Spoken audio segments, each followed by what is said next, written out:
আসসালামু আলাইকুম। ওয়ালাইকুম আসসালাম ওয়া রাহমাতুল্লাহি ওয়া বারাকাতুহু। রাত্রি তো প্রায় 11:30 বাজছে। শীতের রাত্রি, গভীর রাত্রি। এমনিতেই লোক রাত্রিতে থাকে না, আবার রাত্রি গভীর হলেই শীতের আগে থাকবেই না। তো যাই হোক, গত বছর আমি এসেছিলাম আপনাদের এখানে। এবছরও আল্লাহ তাআলা তৌফিক দিয়েছেন আপনাদের সামনে আসতে পেরেছি। আল্লাহ রাব্বুল আলামিন আমাদের প্রত্যেককে কবুল করে নিন। সর্বপ্রথম জানাই যে আমরা যে মুসলমান, আমাদের প্রত্যেকেই একটা কথা পরিবেশন করতে হবে, আলোচনা করতে হবে, চালু রাখতে হবে। সেটা হচ্ছে নিজেদের মধ্যে সালাম। আল্লাহ রাসূল সাল্লাল্লাহু আলাইহি সাল্লাম বলেছেন, আফসুস সালামা, সালাম পরিবেশন করো। নিজেদের মধ্যে সালাম দেওয়া নেওয়া প্র্যাকটিস করো, দিতে হবে।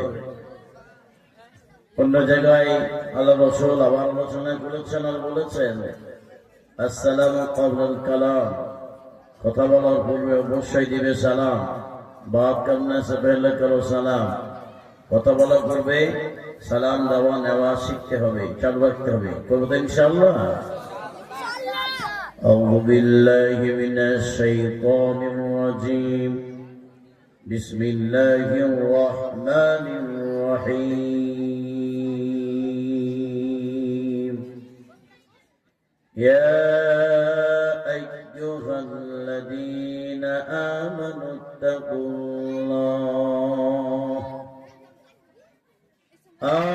اتقوا الله ولتنظر نفس ما قدمت لغد واتقوا الله إن الله خبير بما تعملون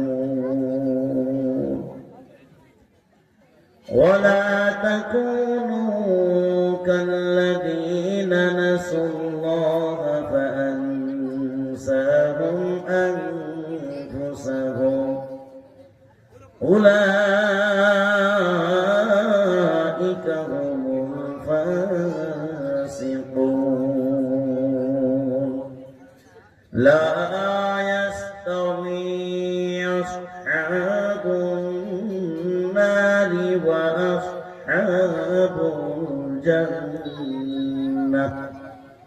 وأصحاب الجنة هم الفائزون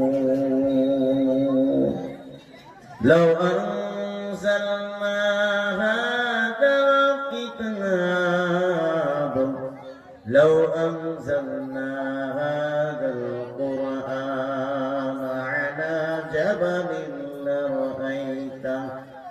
لرأيته خاشعا متصدعا من خشية الله وتلك الأمثال نضربها للناس لعلهم يتفكرون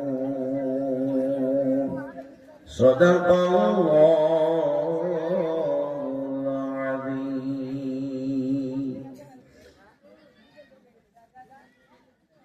একে বলে কাল্লা শরীক যাহার নাই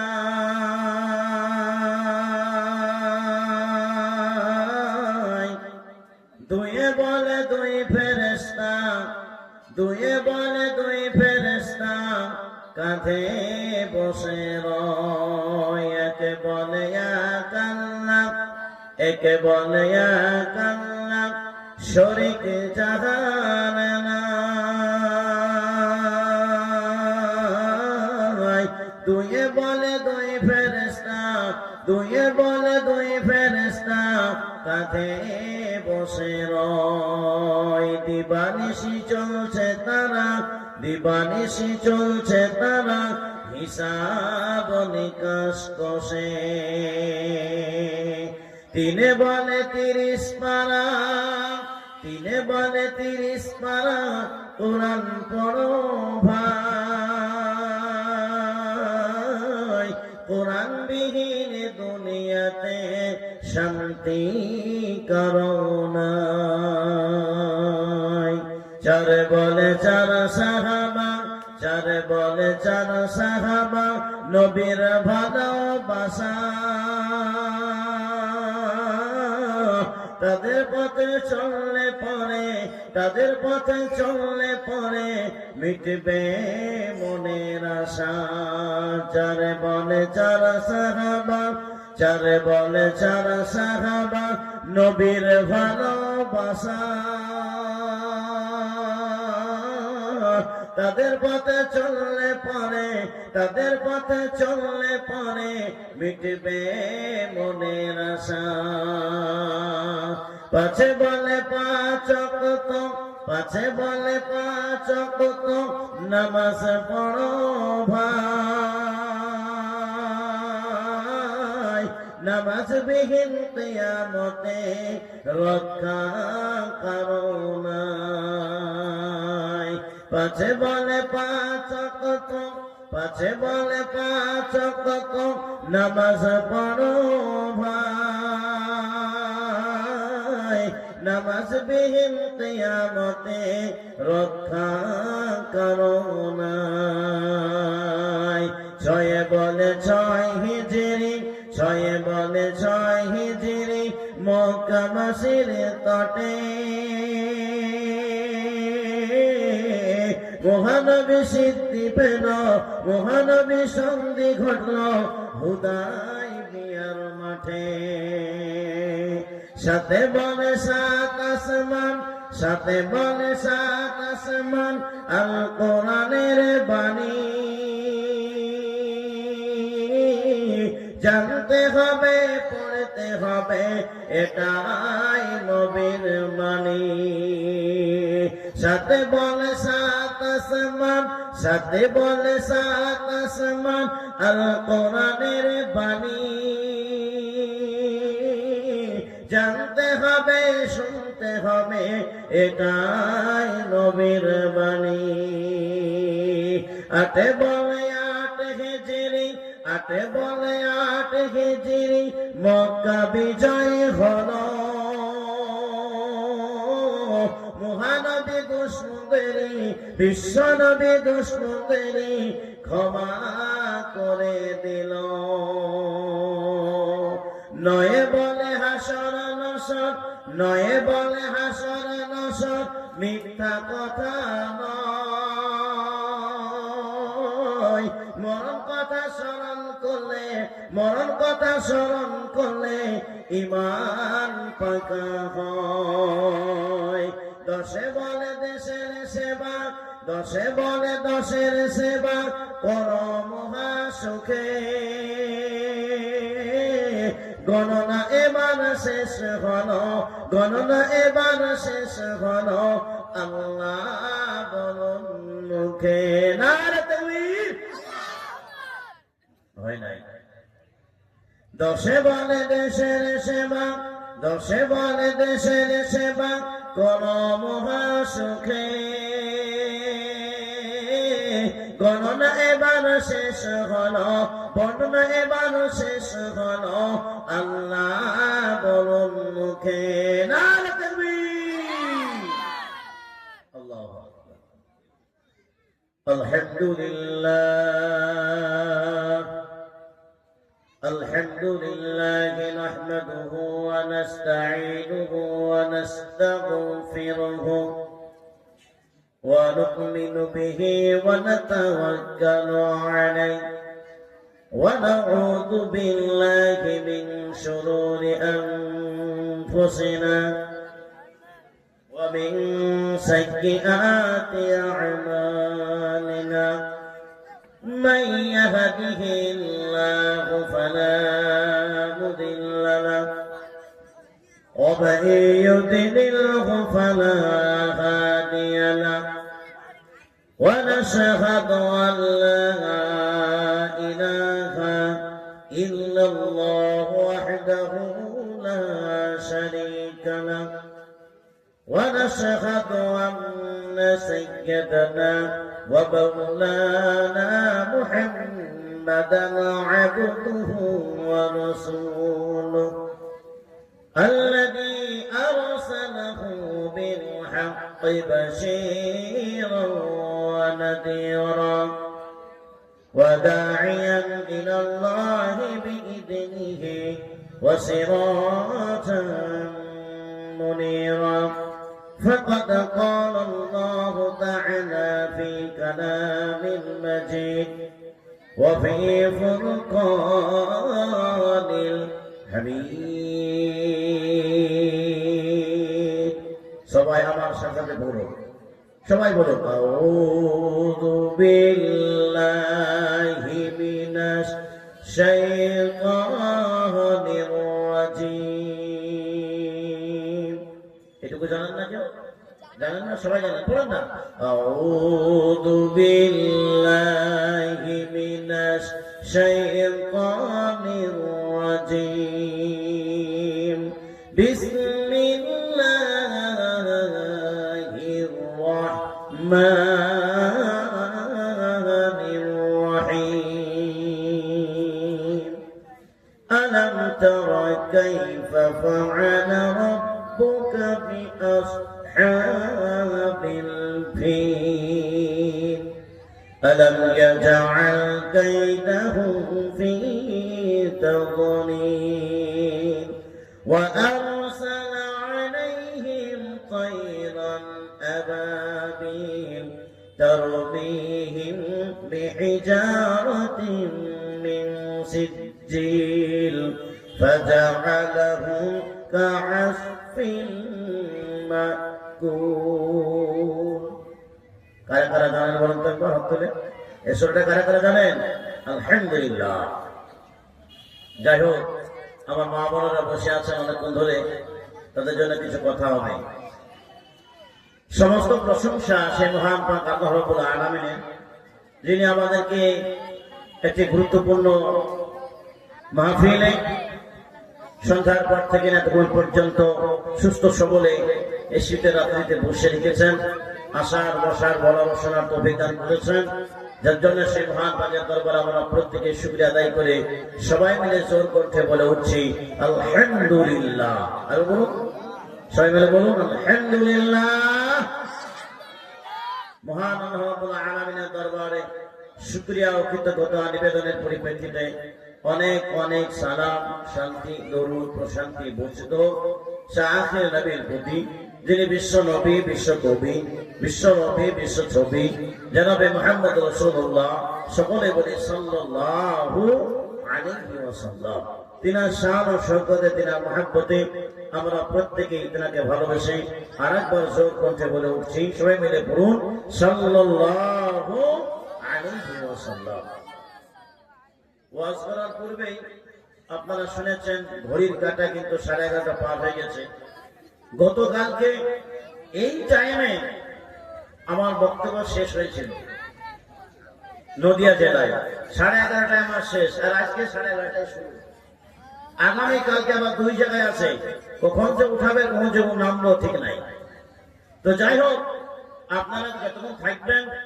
ততক্ষণ ইনশাল্লাহ চলবে নাকি বলছেন ইনশাল্লাহ জেনে রাখুন পৃথিবীতে আল্লাহ রাব্বুল আলামিন আমাদেরকে প্রেরণ করে দিয়েছেন সরাসরি কথা বলি ভূমিকায় না গিয়ে যেহেতু রাত্রি গভীর ভালো করে জেনে রাখা দরকার প্রত্যেক মানুষের সাথে পুরুষ হোক বা নারী হোক ভালো করে শুনুন পুরুষ বা নারী প্রত্যেক মানুষের সাথে 3টি করে বন্ধু হবে দুনিয়াতে কয়টা বন্ধু হবে 3টে বন্ধুর মধ্যে একজন বন্ধু আপনার সর্বদাই সঙ্গ দিবে হায়াতে মউতে সব জায়গায় আপনার কাছে থাকবে আর 2টা একজন থাকবে কিন্তু শর্ত আছে আর আরেকজন একেবারে সঙ্গ দিবে না কোন কোন বন্ধু হাদিস শরীফ খুলে দেখতে পাওয়া যায় আল্লাহ রাসূল সাল্লাল্লাহু আলাইহি সাল্লাম সেই তিন দোষের কথা বলে দিয়েছেন। আল্লাহ রাসূল সাল্লাল্লাহু আলাইহি সাল্লাম বলেন, قال رسول الله صلى الله عليه وسلم ما من عبد إلا وله ثلاثة أخلاق। প্রত্যেকটা বান্দার কাছে তিনটি করে বন্ধু হবে।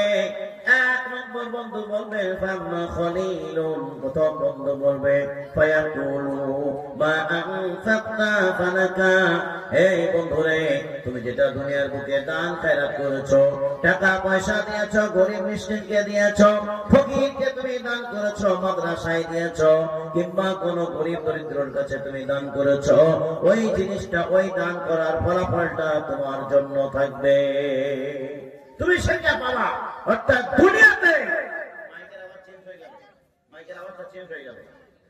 দুনিয়াতে যা তুমি দান করেছো, আল্লাহ রাব্বুল আলামিন কিয়ামতের ময়দানে তোমাকে সেই জিনিসটার বদলা কিয়ামতে দিবেন অবশ্যই।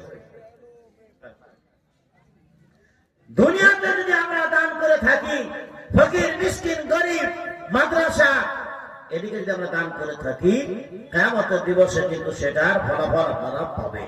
এইটা আপনার সঙ্গ দিবে। ওমান সাক্কা যেটা রেখে দিয়েছেন, আপনার দান করা উচিত ছিল।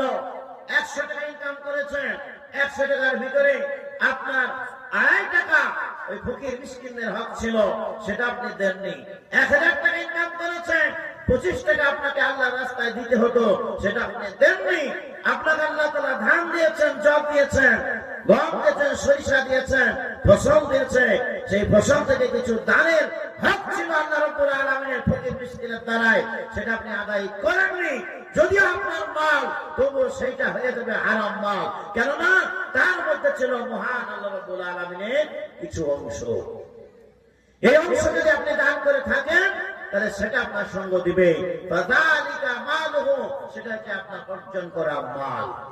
1 নম্বর বন্ধু। 2 নম্বর কি? 2 নম্বর বন্ধু হলো ওয়ামা খলিলুন ফায়াকুলু আনা মাকা। 2 নম্বর বন্ধু বলবে, ও বন্ধুরে আমি তোমার সঙ্গে সর্বদাই থাকবো না, আনা মাকা, আমি থাকবো তোমার সঙ্গে তখন পর্যন্ত ফাইদা আতাইতাল বাবাল মালিকি মালিকা, যখন তুমি দরজায় আসবে, মালিকের দরজায় আসবে, অর্থাৎ যখন তোমার মৃত্যু হয়ে যাবে, কবরস্থ যখন তুমি হয়ে যাবে, ওই কবরে যখন তোমাকে নিয়ে আসা হবে, তখন কিন্তু তোমার সঙ্গ দিব না। ফাতারাতুকা, আমি সেই দিন তোমাকে ছেড়ে পালিয়ে আসবো।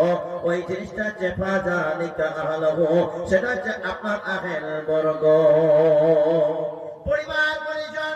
এই পরিবার আপনার সঙ্গ দিবে না।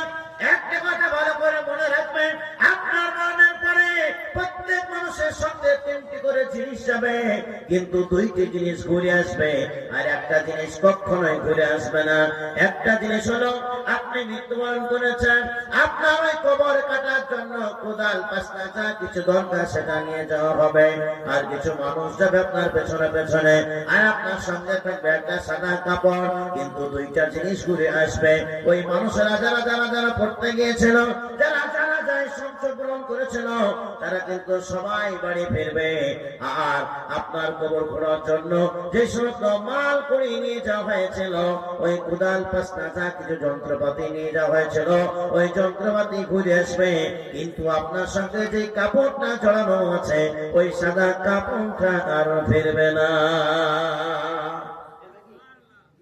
ওই কাপড় ফিরবে না, ওই কাপড়টার সঙ্গে যাবে। তেমনি আল্লাহ রাসূল সাল্লাল্লাহু আলাইহি সাল্লাম বলেন, বন্ধুরা দুনিয়ার বুকের মানুষেরা প্রত্যেক মানুষের সাথে 3টি করে বন্ধু থাকবে। 1 নম্বর বন্ধু আপনার অর্জন করা ধন সম্পদ, মাল টাকা করি।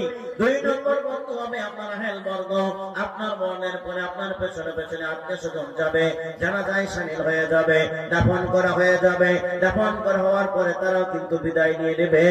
একজন বান্দা আপনার সঙ্গে ওই শাহিদ হবে না, কবরে কেউ যাবে না। স্বামী মারা গেলে স্ত্রী যাবে যাবে না, স্ত্রী মারা গেলে স্বামী যাবে না, ভাই মারা গেলে বোন যাবে না, বোন মারা গেলে ভাই যাবে না, বাবা মারা গেলে সন্তান যাবে না, সন্তান মারা গেলে সন্তানের সাথে বাবা যাবে না, মা মারা গেলে সন্তান যাবে না। ও দুনিয়ার বুকের মুসলমান, আপনার সঙ্গে আপনার পরিবারে যতগুলো মানুষ ছিল সবাই আপনার জানাজায় শামিল হবে ঠিকই, কিন্তু কেউ আপনার সঙ্গে ওই কবরে প্রবেশ করবে না।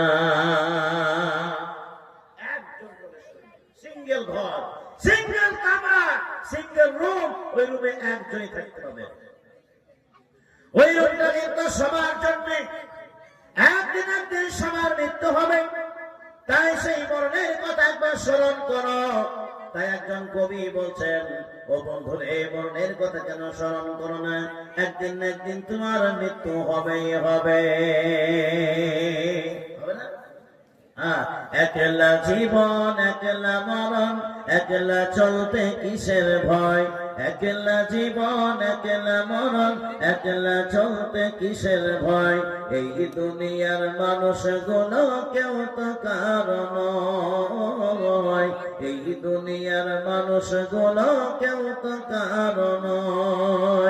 একলা জীবন একলা মরণ, একলা থাকতে কিসের ভয়, একলা জীবন একলা মরণ, একলা চলতে কিসের ভয়। এই দুনিয়ার মানুষ গুলো কেউ তো কারণ, এই দুনিয়ার মানুষ গুলো কেউ তো কারণ। স্বার্থ ছাড়া কেউ চলে না, মনের কথা কেউ বুঝে না, স্বার্থ ছাড়া কেউ চলে না, মনের কথা কেউ বুঝে না। পরে দুঃখ দেখলে আবার, কারো দুঃখ দেখলে আবার করে দুঃখের অভিনয়, কারো দুঃখ দেখলে আবার করে দুঃখের অভিনয়। এই দুনিয়ার মানুষগুলো কেউ তো কারণ, এই দুনিয়ার মানুষগুলো কেউ তো কারণ। একলা জীবন একলা মরণ, একলা জীবন একলা মরণ, একলা থাকতে কিসের ভয়। এই দুনিয়ার মানুষগুলো কেউ তো কারণ, এই দুনিয়ার মানুষগুলো কেউ তো কারণ। স্বার্থ ছাড়া কেউ চলে না, মনের কথা কেউ বুঝে না, স্বার্থ ছাড়া কেউ চলে না, মনের কথা কেউ বুঝে না। কারো দুঃখ দেখলে আবার, কারো দুঃখ দেখলে আবার করে দুঃখের অভিনয়। এই দুনিয়ার মানুষগুলো কেউ তো কারণ, এই দুনিয়ার মানুষগুলো কেউ তো কারণ। একলা জীবন একলা মরণ, একলা জীবন একলা মরণ, একলা থাকতে কিসের ভয়। এই দুনিয়ার মানুষগুলো কেউ তো কারণ, এই দুনিয়ার মানুষগুলো কেউ তো কারণ। কে বুঝবে তোমার মনের কথা, মুছে দিবে সকল ব্যথা। কে বুঝবে তোমার মনের কথা, মুছে দিবে সকল ব্যথা। সে আল্লাহর সাথে বলো কথা, সে আল্লাহর সাথে বলো কথা, থাকবে না কোনো ভয়। সে আল্লাহর সাথে বলো কথা, থাকবে না কোনো ভয়। এই দুনিয়ার মানুষগুলো কেউ তো কারণ, এই দুনিয়ার মানুষগুলো কেউ তো কারণ। একলা জীবন একলা মরণ, একলা জীবন একলা মরণ, একলা চলতে কিসের ভয়। এই দুনিয়ার মানুষগুলো কেউ তো কারণ, এই দুনিয়ার মানুষগুলো কেউ তো কারণ। প্রাণ পাখি তুমি আর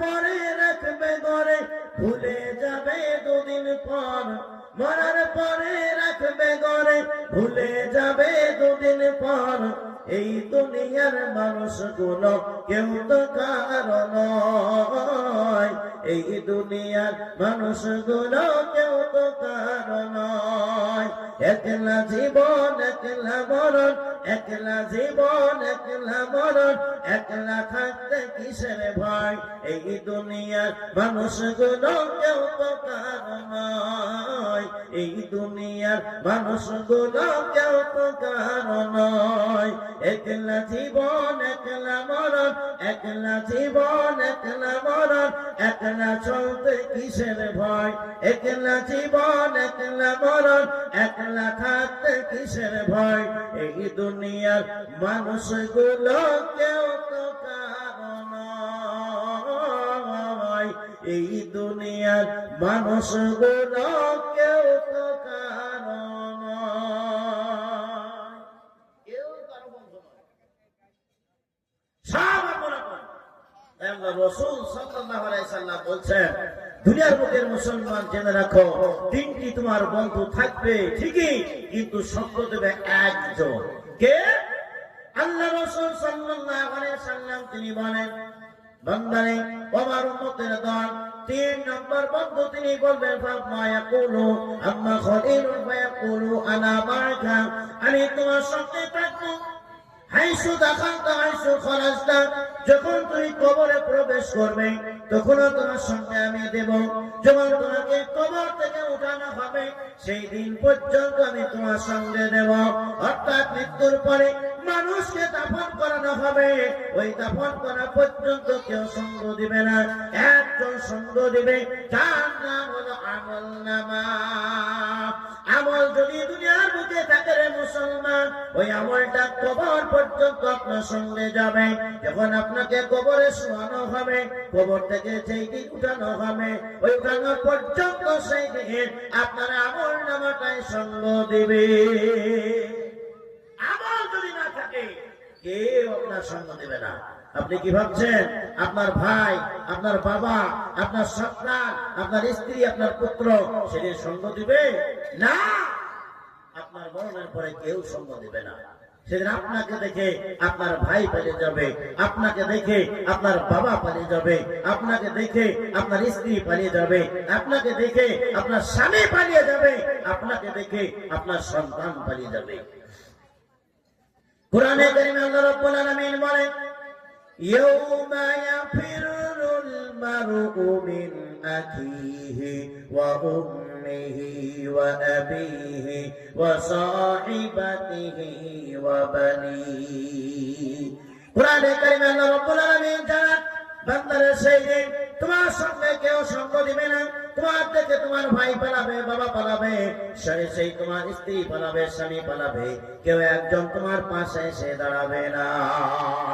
একটা নেকির জন্য হাহাকার করবে একটা নেকি কেউ তোমার দেবে না একদিন সকলের মৃত্যু হবে ওই মুসলমান এই মৃত্যু যে কার কখন হবে কোথায় হবে কেউ আমরা জানি না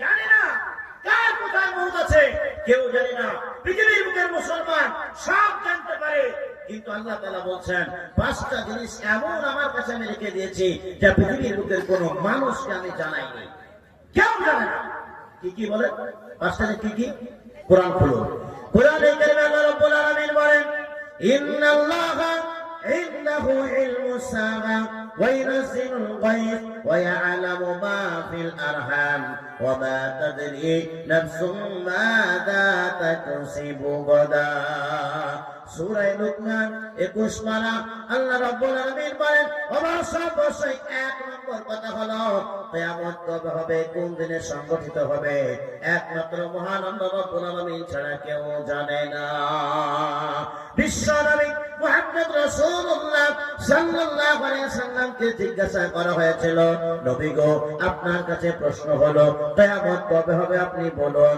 হযরত মুহাম্মদ রাসূলুল্লাহ সাল্লাল্লাহু আলাইহি ওয়াসাল্লাম বলেছিলেন ক্বালা বাল মাসউলু আনহা বিআলামা মিনাস সাইল। এই হাদিসটির নাম হাদিসে জিবরিল। হযরত মুহাম্মদ রাসূলুল্লাহ সাল্লাল্লাহু আলাইহি ওয়াসাল্লাম তিনি বলেছিলেন জিজ্ঞাসাকারী চাইতে জিজ্ঞাসিত ব্যক্তি বেশি ভালো জানে না। অর্থাৎ আপনি যে জিজ্ঞাসা করছেন একজন বান্দা মানুষের রূপ ধরে এসেছিলেন, যার নাম হলো হযরত জিবরাইল আলাইহিস সালাম। কয়েকটা প্রশ্ন করেছিলেন, সেই প্রশ্নগুলি আগে আপনাদের সামনে বলবো। এখন এতটুকু জেনে রাখুন, হযরত জিবরাইল আলাইহিস সালাম যেদিন বললেন ইয়া রাসূলুল্লাহ হাবিবাল্লাহ গো আপনি আমাকে কিয়ামত সম্পর্কে জ্ঞাত করুন, ফাখবিনি আনিস সাআ কিয়ামত সম্পর্কে জানান। আল্লাহ রাসূল সাল্লাল্লাহু আলাইহি ওয়াসাল্লাম বললেন ক্বালা বাল মাসউলু আনহা বিআলামা মিনাস সাইল। কিয়ামত সম্পর্কে একমাত্র আল্লাহ রাব্বুল আলামিন ছাড়া কেউ জানে না। আল্লাহ রাসূল সাল্লাল্লাহু আলাইহি ওয়াসাল্লামকে মানুষেরা জিজ্ঞাসা করেছিল ইয়াসআলুনাকা আনিস সাআ আইয়ানা মুরসাহা ফীমা আনতা মিন যিকরাহা ইলা রাব্বিকা মুনতাহাহা।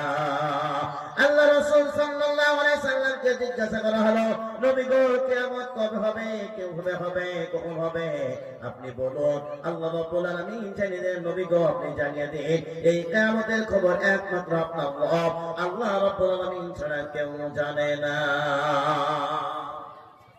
নাম্বার 2 নম্বর খবর হলো ওয়াইনাসিলুল গায়স। বৃষ্টি কোথায় হবে, কোন দিনে হবে, কেমন করে হবে একমাত্র মহান আল্লাহ রাব্বুল আলামিন ছাড়া কেউ জানে না। নম্বর 3 ওয়া আলামু মা ফিল আরহাম। মায়ের পেটে কি সন্তান আছে ওই মাকে জিজ্ঞাসা করলে মাও বলতে পারবে না, বাবা বলতে পারবে না, কেউ বলতে পারবে না মায়ের পেটে কি আছে, বেটা না বেটি, না হিজড়া মরা না জীবিত, সন্তান না কোন জীবজন্তু ভরা আছে কিনা কেউ জানে না। একমাত্র মহান আল্লাহ রাব্বুল আলামিন তিনি বলছেন ইয়া আলামু মা ফিল আরহাম। মায়ের পেটে একমাত্র কি আছে আমি আল্লাহ রাব্বুল আলামিন ছাড়া কেউ জানে না। এই দেখেন কাছের মানুষরাই কিন্তু গুনতে জানে না, ভুলে গেছে। 3টা হলো মানে গুনেই না, নাকি বলছেন? খেয়াল রাখছেন না? গুনতে সবাই জানি আমরা, কিন্তু খেয়াল রাখি নাই। 3 নম্বর হয়ে গেল। 4 নম্বর মা তাদরি নাফসুম মাযা তাকসিবু গাদা। ও দুনিয়ার বুকের মুসলমান আগামীতে কি বর্জন করবে, কতটুকু বর্জন করবে, বাঁচবে না মরবে একমাত্র মহান আল্লাহ রাব্বুল আলামিন তিনি বলছেন আমি ছাড়া কেউ জানে না।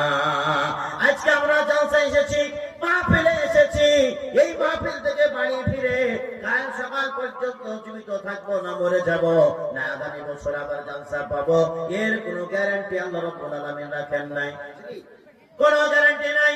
গত বছর এখানে আমরা এসেছিলাম, এই বছর আল্লাহ রাব্বুল আলামিন এসেছেন, আবার সামনে বছর আপনাদের সামনে আসতে পারবো কিনা তার কোনো গ্যারান্টি নাই। হায়াতে আল্লাহ রাব্বুল আলামিন রাখবে কিনা তার কোনো গ্যারান্টি নাই। জানের মালিক আল্লাহ, মালের মালিক আল্লাহ, তাই আমাদের দুনিয়াতে জানের কোনো পরোয়া নাই, মালের কোনো গ্যারান্টি নাই। ও দুনিয়ার বুকের মুসলমান, কতদিন যে দুনিয়ার বুকে থাকবো তাও জানি না, কোথায় যে মৃত্যুবরণ করবো তাও বুঝি না। আল্লাহ রাব্বুল আলামিন বলছেন ওয়া মা তাদরি নাফসুম বিআইয়ি আরদিন তামুত। বান্দারে তোমার কোথায় তোমার জান কবজ করা হবে, অর্থাৎ তোমার জান কোথায় মৃত্যুবরণ করবা একমাত্র মহান আল্লাহ রাব্বুল আলামিন ছাড়া পৃথিবীর বুকের কেউ কোনো বান্দা জানে না। জানে আমার মরণ কোথায় হবে, আপনার মরণ কোথায় হবে কেউ জানে না। এই গ্রামের আপনি অধিবাসী, ভারতের আপনার অধিবাসী, আপনি ভারতেই থাকবেন না এই গ্রামে আপনার মৃত্যু হবে, এই জায়গায় আপনার দাফন হবে, এর কোনো গ্যারান্টি নাই। যদি গ্যারান্টি থাকতো এই গ্রামের অনেক মানুষ রাস্তাঘাটে, পথে ঘাটে, মাঠে, বাজারে গিয়েও মৃত্যুবরণ করেছে, আমরা সব স্বচক্ষে নিজে 2 চোখে সব দেখেছি। যদি সেই মানুষটা জানতো বাজারে গেলে আমার মরণ হবে, রাস্তায় গেলে আমার মরণ হবে, ওই রোডে গেলে আমার অ্যাক্সিডেন্ট হবে, তাহলে সেই মানুষটা কোনোদিন রোডে পা রাখতো না, বাজারে যেত না, মাঠে যেত না, কোনোদিন ঘুরে বেড়াতো না। সে জানে না যে তার মরণ কোথায় আছে। তাই কবি কি বলছেন, আমার মরণ আসিবে কখন কেউ তো জানে না। নাকি গো? আমার মরণ আসিবে কখন কেউ তো জানে না। আমি চলে গেলে, ও আমি মরে গেলে, তোমরা আমায় ভুলে যেও না। আমি চলে গেলে তোমরা আমায় ভুলে যেও না। আমার মরণ আসিবে কখন কেউ তো জানে না। আমার মরণ আসিবে কখন কেউ তো জানে না। এই দুনিয়ায় চিরজীবন থাকার জায়গা না। অন্ধকার কবর যে তোমার আসল ঠিকানা। এই দুনিয়ায় চিরজীবন থাকার জায়গা না। অন্ধকার কবর যে তোমার আসল ঠিকানা। ও ভাই তোমরা মাটি দিয়ে বাড়ি ফিরবে, কেউ সঙ্গী হবে না। ও ভাই তোমরা মাটি দিয়ে বাড়ি ফিরবে, কেউ সাথে যাবে না। আমার মরণ আসিবে কখন কেউ তো জানে না। আমার মরণ আসিবে কখন কেউ তো জানে না। আমি মরে গেলে, ও আমি চলে গেলে, তোমরা আমায় ভুলে যেও না। আমি মরে গেলে, ও আমি চলে গেলে, তোমরা আমায় ভুলে যেও না। আমার মরণ আসিবে কখন কেউ তো জানে না। আমার মরণ আসিবে কখন কেউ তো জানে না। কেউ কি জানে? কেউ জানে না কার খবর হবে। তবে একটা জিনিস সবাই জানে, এটার গ্যারান্টি আমাদের মধ্যে হবে। নাকি বলছেন? এটা একেবারে গ্যারান্টি, 100% মধ্যে আমাদেরকে হবেই হবে। কেন? কুরআন আল্লাহ তাআলা বলছেন, আমাদের আল্লাহ তাআলা পাঠিয়েছেন, এই দুনিয়াতে আমরা চিরকাল থাকবো না, থাকতেও দেবে না। কুরআন বলছে কি, কুল ইন্নাল মাউতাল্লাযী তাফিররুনা মিনহু ফাইন্নাহু মুলাকীকুম থুম্মা তুরাদ্দুনা ইলা আলিমিল গায়বি ওয়াশ শাহাদা ফায়ুনাব্বিউকুম বিমা কুনতুম তা'মালুন। 28 পারা সূরা জুমা। আল্লাহ রাব্বুল আলামিন বলেন বান্দারে, কুল, হে নবী আপনি জানিয়ে দিন, বলে দিন, ইন্নাল মাউতাল্লাযী তাফিররুনা মিনহু ফাইন্নাহু মুলাকীকুম, অবশ্যই মৃত্যু আপনাদের চারিপাশে ঘুরে বেড়াচ্ছে, ছুটে বেড়াচ্ছে। আপনাদের কাছে একদিন মুলাকাত হবে, আপনাদের সঙ্গে একদিন সাক্ষাৎ হবে, একদিন আপনার সঙ্গে দেখা হয়ে যাবে। এই দেখা শোনা আপনার সঙ্গে একবারে সামনাসামনি হবে। সেই দিন বুঝতে পারবেন আর টাইম নাই। আজকে আজরাইল চলে এসেছে। এই আজরাইলের হাতে একদিন আপনাকে মৃত্যুবরণ করতেই হবে। একদিন আজরাইলের সঙ্গে টক্কর খাবে।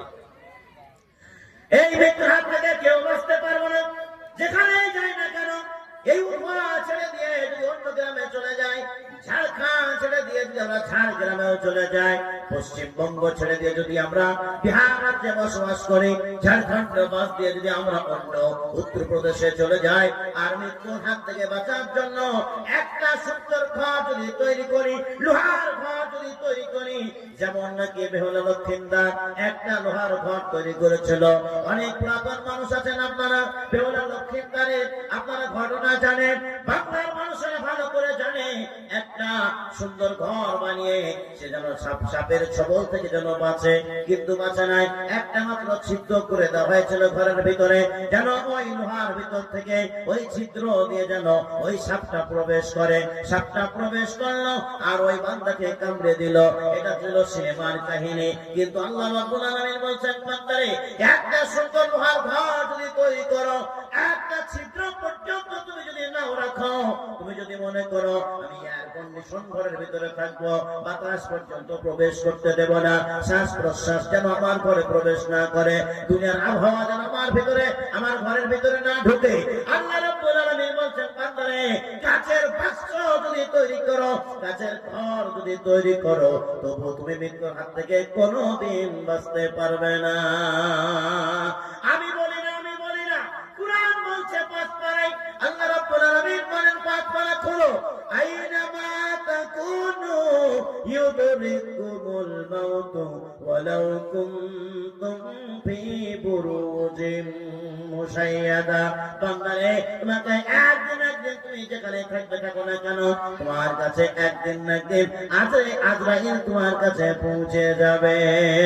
লোহার বাক্সের ভিতরে যদি থাকো, সুরক্ষিত জায়গায় যদি আবদ্ধ থাকো, সেই জায়গায় আবদ্ধ থাকলেও ওই আজরাইলের হাত থেকে, মরণের হাত থেকে তুমি রেহাই পাবে না। আজ মৃত্যু হবে, তাহলে কাল আপনার মরণ হবে, কোনদিন ছাড়বে না। তাই এই মরণ যখন হবে, কুল্লু নাফসিন যায়িকাতুল মউত, প্রত্যেক নাফসকে মরতেই হবে, মরতেই হবে। আজ আমরা মরণের কথা স্মরণ করি না, মন শুধু এদিক আর ওদিক চঞ্চল করে ঘুরে বেড়ায় না? কোথায় যাব, কি করবো, কি করবো? আজ মন মর চঞ্চল রে ভাই, আজ মন মর চঞ্চল রে ভাই, এ ঝরে দুটি আঁখি, বুঝাইলে মন বুঝিস না তুই, কোন জঙ্গলের পাখি রে।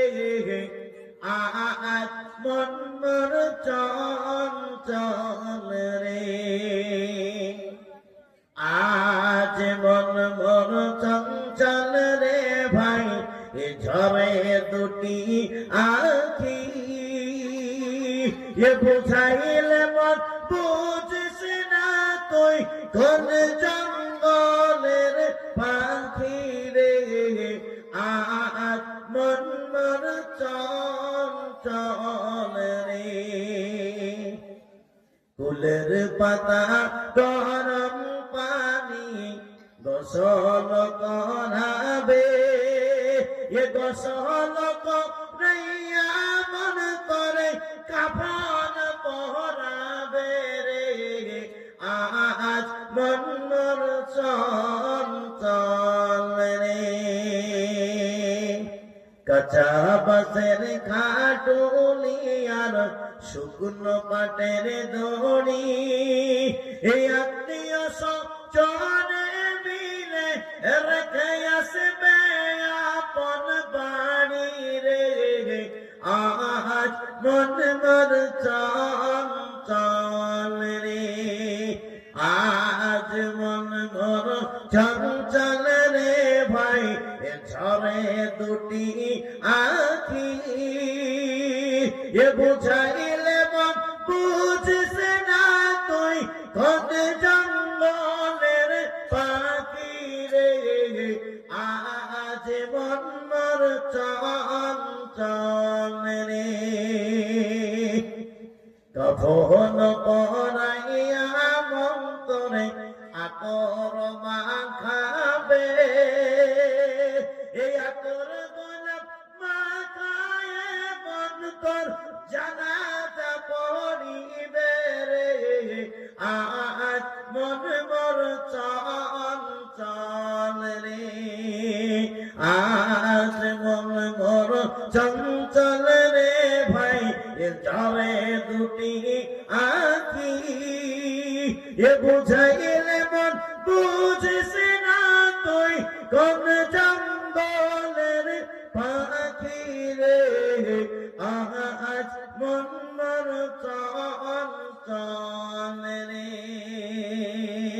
এটা ফোন করিয়া যখন সকলে ফিরিবে, এ সকলে ফিরিয়া মন তোর মুনকার কিরাওয়াসিবে রে। আজ মন মর চঞ্চল রে, আজ মন মর চঞ্চল রে ভাই, এ ঝরে দুটি আঁখি, এ বুঝাইলে মন বুঝিস না তুই, কোন জঙ্গলের পাখি রে। আজ মন মর চঞ্চল রে, এ মুনকার নাকির ফেরেশতা যখন আসিবে, দিন কিরাতা মাবুদ কি মা তখন কি বলিবে রে। আজ মন মর চল চল রে, আজ মন মর চল চল রে ভাই, এ ঝরে দুটি আখি, এ বুঝাইলে মন বুঝিস না তুই কোন জঙ্গলের পাখি রে, আজ মন মর চল চল রে। মকান দিবে বেটা রে বেটা, মকান দিবে বেটা রে বেটা, বনকা দিবে ভাই রে, পরের বেটি সেও কাঁদিবে আর তো কেহ নাই রে, আজ মন মর চল চল রে, আজ মন মর চল চল রে ভাই, এ ঝরে দুটি আখি, বুঝাইলে মন বুঝিস না তুই কোন জঙ্গলের পাখি রে, আজ মন মর চল চল রে। আজ আমরা মনকে এদিক ওদিক ঘুরে বেড়াচ্ছি, একটু পর্যন্ত আমরা আমল করি না। আমরা মনে করি এভাবে আমাদের জীবন চলে যাবে, এভাবে এই দুনিয়াদারি করে আমরা বিদায় নিয়ে নেব। এক ওয়াক্ত নামাজ পড়লাম না, একবার মসজিদে আসলাম না, মসজিদটাকে একবার সাড়া দিলাম না। দুনিয়াতে আল্লাহ তাআলা সর্বশ্রেষ্ঠ বান্দা করে প্রেরণ করেছে, সর্বশ্রেষ্ঠ মাখলুক করে প্রেরণ করেছে, আর সর্বশ্রেষ্ঠ দিন দিয়েছে, আর সর্বশ্রেষ্ঠ ধ্বনি আযান। আযানটা আমরা প্রতিদিন শুনি, প্রত্যেকেই আমরা কমপক্ষে 30 বার করে আল্লাহু আকবার শব্দটা কানে ভেসে আসে, এটা আমরা জানি আল্লাহ সবচেয়ে বড়।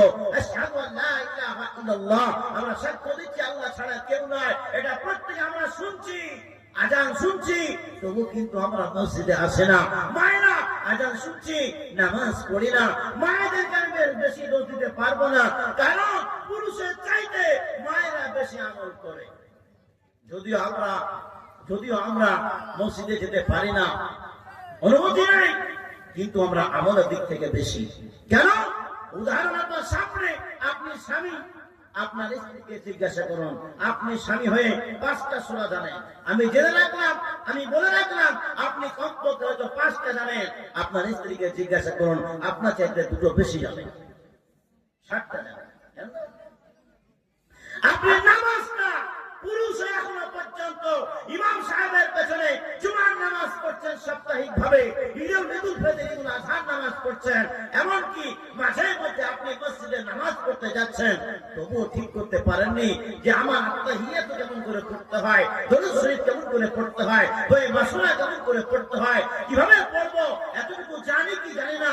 অনেক পুরুষ আছি আমরা 3টি হয়তো জানি না, কেউ আত্মাহিয়াত জানি, কেউ দরুদ জানি না, কেউ দরুদ জানলে, দরুদ শরীফ জানলে, আমরা দোয়া মাসুরা জানি না। অনেক মুসল্লি আছে একটাও জানে না, শুধুমাত্র ইমাম সাহেব যা করবে তাই। একটা ঘটনা মনে পড়ে গেল, মজা। একটা লোক তার স্ত্রীকে বলছে, আরে জুম্মার নামাজ রোজ পড়তে বলছিস, একদিন যাবো, কিন্তু জামা তুই ঠিক করে রাখিস। কিন্তু ওই লোকটা কি ছিল? আগে ছিল ডাকাত। ভোর হতে না হতে, ফজরের আযান পড়তে না পড়তে মেন রাস্তায় পৌঁছে যেত।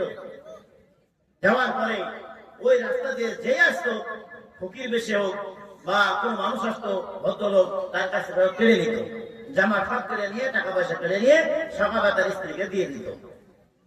এটাই ছিল তার ইনকামের রাস্তা, আর কোন রাস্তা ছিল না।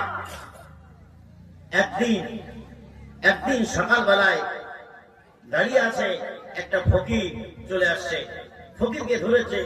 এই চোররা না শুনে ধর্মের কাহিনী, চোর কখনো ধর্মের কাহিনী শুনে না, কি বুঝবে? ফকিরকে দেখে দাঁড়িয়ে গেল। ফকির বলছে, বাবা আমি তো কোনো গ্রামে এখনো ঢুকিনি, আমি টাকা পয়সা পাবো কোথা থেকে? কিছুই তো পাইনি আমি। রকমে শুনবো না, তোমার জামা চেক করবো। জামা চেক করতে করতে ফকির বাবা পড়েছে একটা সুন্দর জামা, সেই জামাতে অনেকগুলি জেব ছিল, পকেট জেব ছিল। এই জেব খুঁজতে খুঁজতে হয়রান হয়ে গেল। বলে এত জেব খুঁজতে পারা যায়? এত জেব খুঁজতে গেলে সকাল হয়ে যাবে আর গ্রামের লোকের সামনে পিটিয়ে দিবে। তার মানে আপনি আমাকে জামাটা দিয়ে দিন। জামাটা নিয়ে চলে গেল, স্ত্রীকে দিল, স্ত্রী আজ কিছু পাই নাই, এই জামাটা পেয়েছি, টাকা পয়সাতে ভরা থাকে তো দেখো, আগে আর চেক করতে পারি নাই। স্ত্রী কিন্তু দেখে দেখে সব চেক করলো, কিন্তু একটা টাকাও ভরা নাই। ফকির কিন্তু মিথ্যা কথা বলে নাই। ফকির বাবা বলে আমি গ্রামে ঢুকি নাই, এ বিশ্বাস করে নাই। এবার স্ত্রী বললো ঠিক আছে, জামা তোমার পয়সা নাই, তো জামাটা আমি রেখে দিলাম। স্ত্রী করেছেন, সুন্দর করে জামাটা রেখে দিয়েছে। একদিন তার স্ত্রী বলছে তোমাকে রোজ বলছি জুমার নামাজ পড়তে, কমপক্ষে জুমার নামাজটা পড়ো। তো স্বামী বলছে তুই প্রতিদিন বলছিস, তো চল আজকে জুমার নামাজ পড়তে যাবো এই সপ্তাহে, আমার জামাটা ঠিক রাখিস। তো জামাটা ঠিক রাখে না, কাজতে মনে নাই, পরিষ্কার করতে মনে নাই, এমন কি করবে? স্ত্রী বলছে সেই ফকির বাবা জামাটা নিয়ে যাও, ফকির বাবা জামাটা নিয়ে যাও, তবে শুনে রাখো নিয়ে যাবে, কিন্তু কেউ কিছু যদি বললে কিছু বলিও না, এটা ফকিরের জামাটা বলবো না। আচ্ছা ঠিক আছে। স্বামী বলছে দেখো, আরে আমি তো কিছু জানি না, কি পড়তে হবে তাও বুঝি না, তাহলে কি করে আমি নামাজ পড়বো? স্ত্রী বলে দিচ্ছে তোমার কিচ্ছু বলার দরকার নাই, ওই মানুষেরা যা করবে তাই করবে। মসজিদে যে মানুষ নামাজ পড়তে যাবে, ওই মানুষেরা যা করবে সেটাই তুমি করিও। যখন রুকু করবে রুকু করবা, তারপর আপনি বলে দিয়েছে যা করবে তাই তুমি করিও, কিচ্ছু লেখা দরকার নাই। ঠিক আছে, এ জামাটা নিয়ে চলে গেছে। জামা নিয়ে যাওয়ার পরে এখন জুমার দিনে কিছু কিছু মসজিদে ইয়ার কি করে জামা টানে। এই রমজান আসছে দেখবেন কিছু এলাকায় তারাবি করবে, গুটিয়ে দেবে, মসজিদে গুটিয়ে দেবে, এইভাবে হয় ছেলেগুলো করে।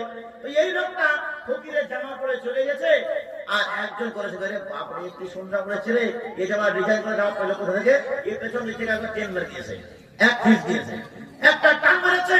এ মনে মনে ভাবছে আমার বউ বলে দিয়েছে লোকে যা করবে তাই করে, এটাই করতে হয়, তাহলে ইয়ে করে দিকে সামনে কার একজনটা টেনে দিয়েছে,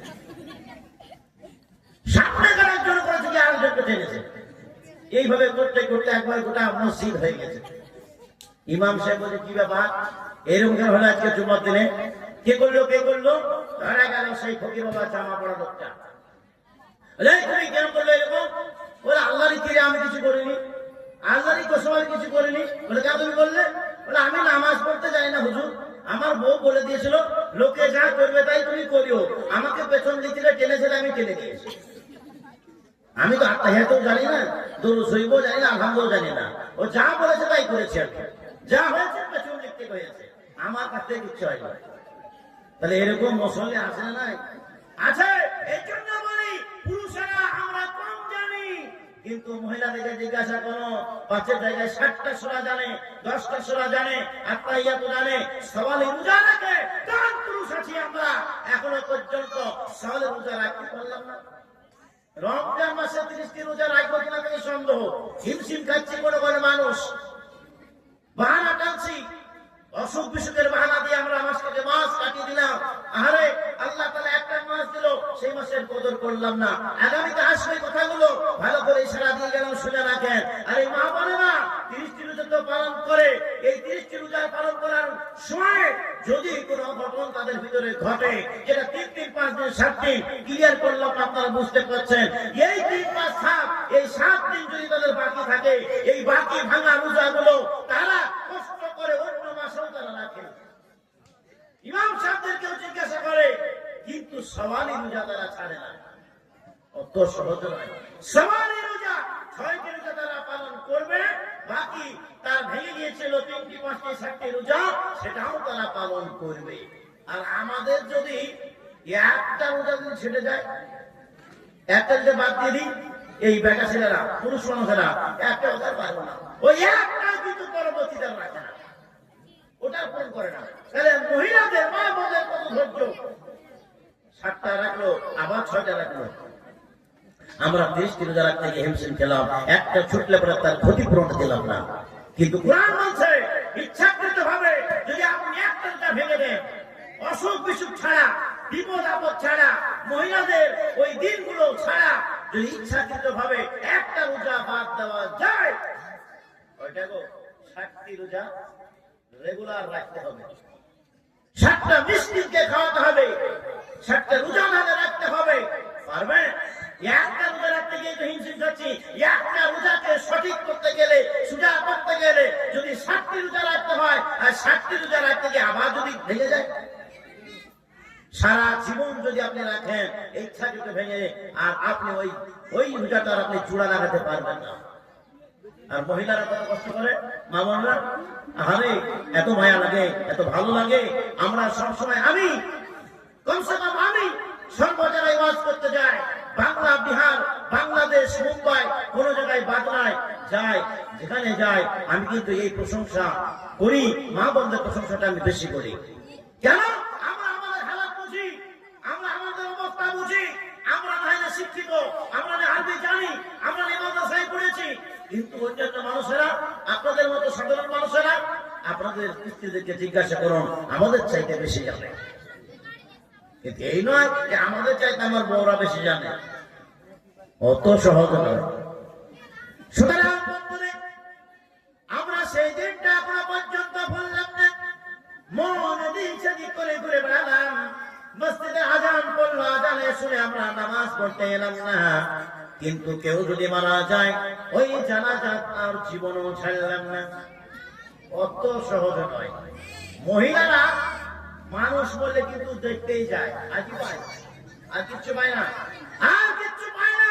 কিন্তু ওই পুরুষেরা মাটি দিতেও যায়, লাশটাকে দেখে, জানাজা পড়ে, কত তারা নেকি পায়। এই নেকি পাওয়ার জন্য 5 ওয়াক্ত নামাজ তারা পড়ে না, যারা 5 ওয়াক্ত নামাজ ধারে না, কিন্তু জানাজা ছাড়ে না।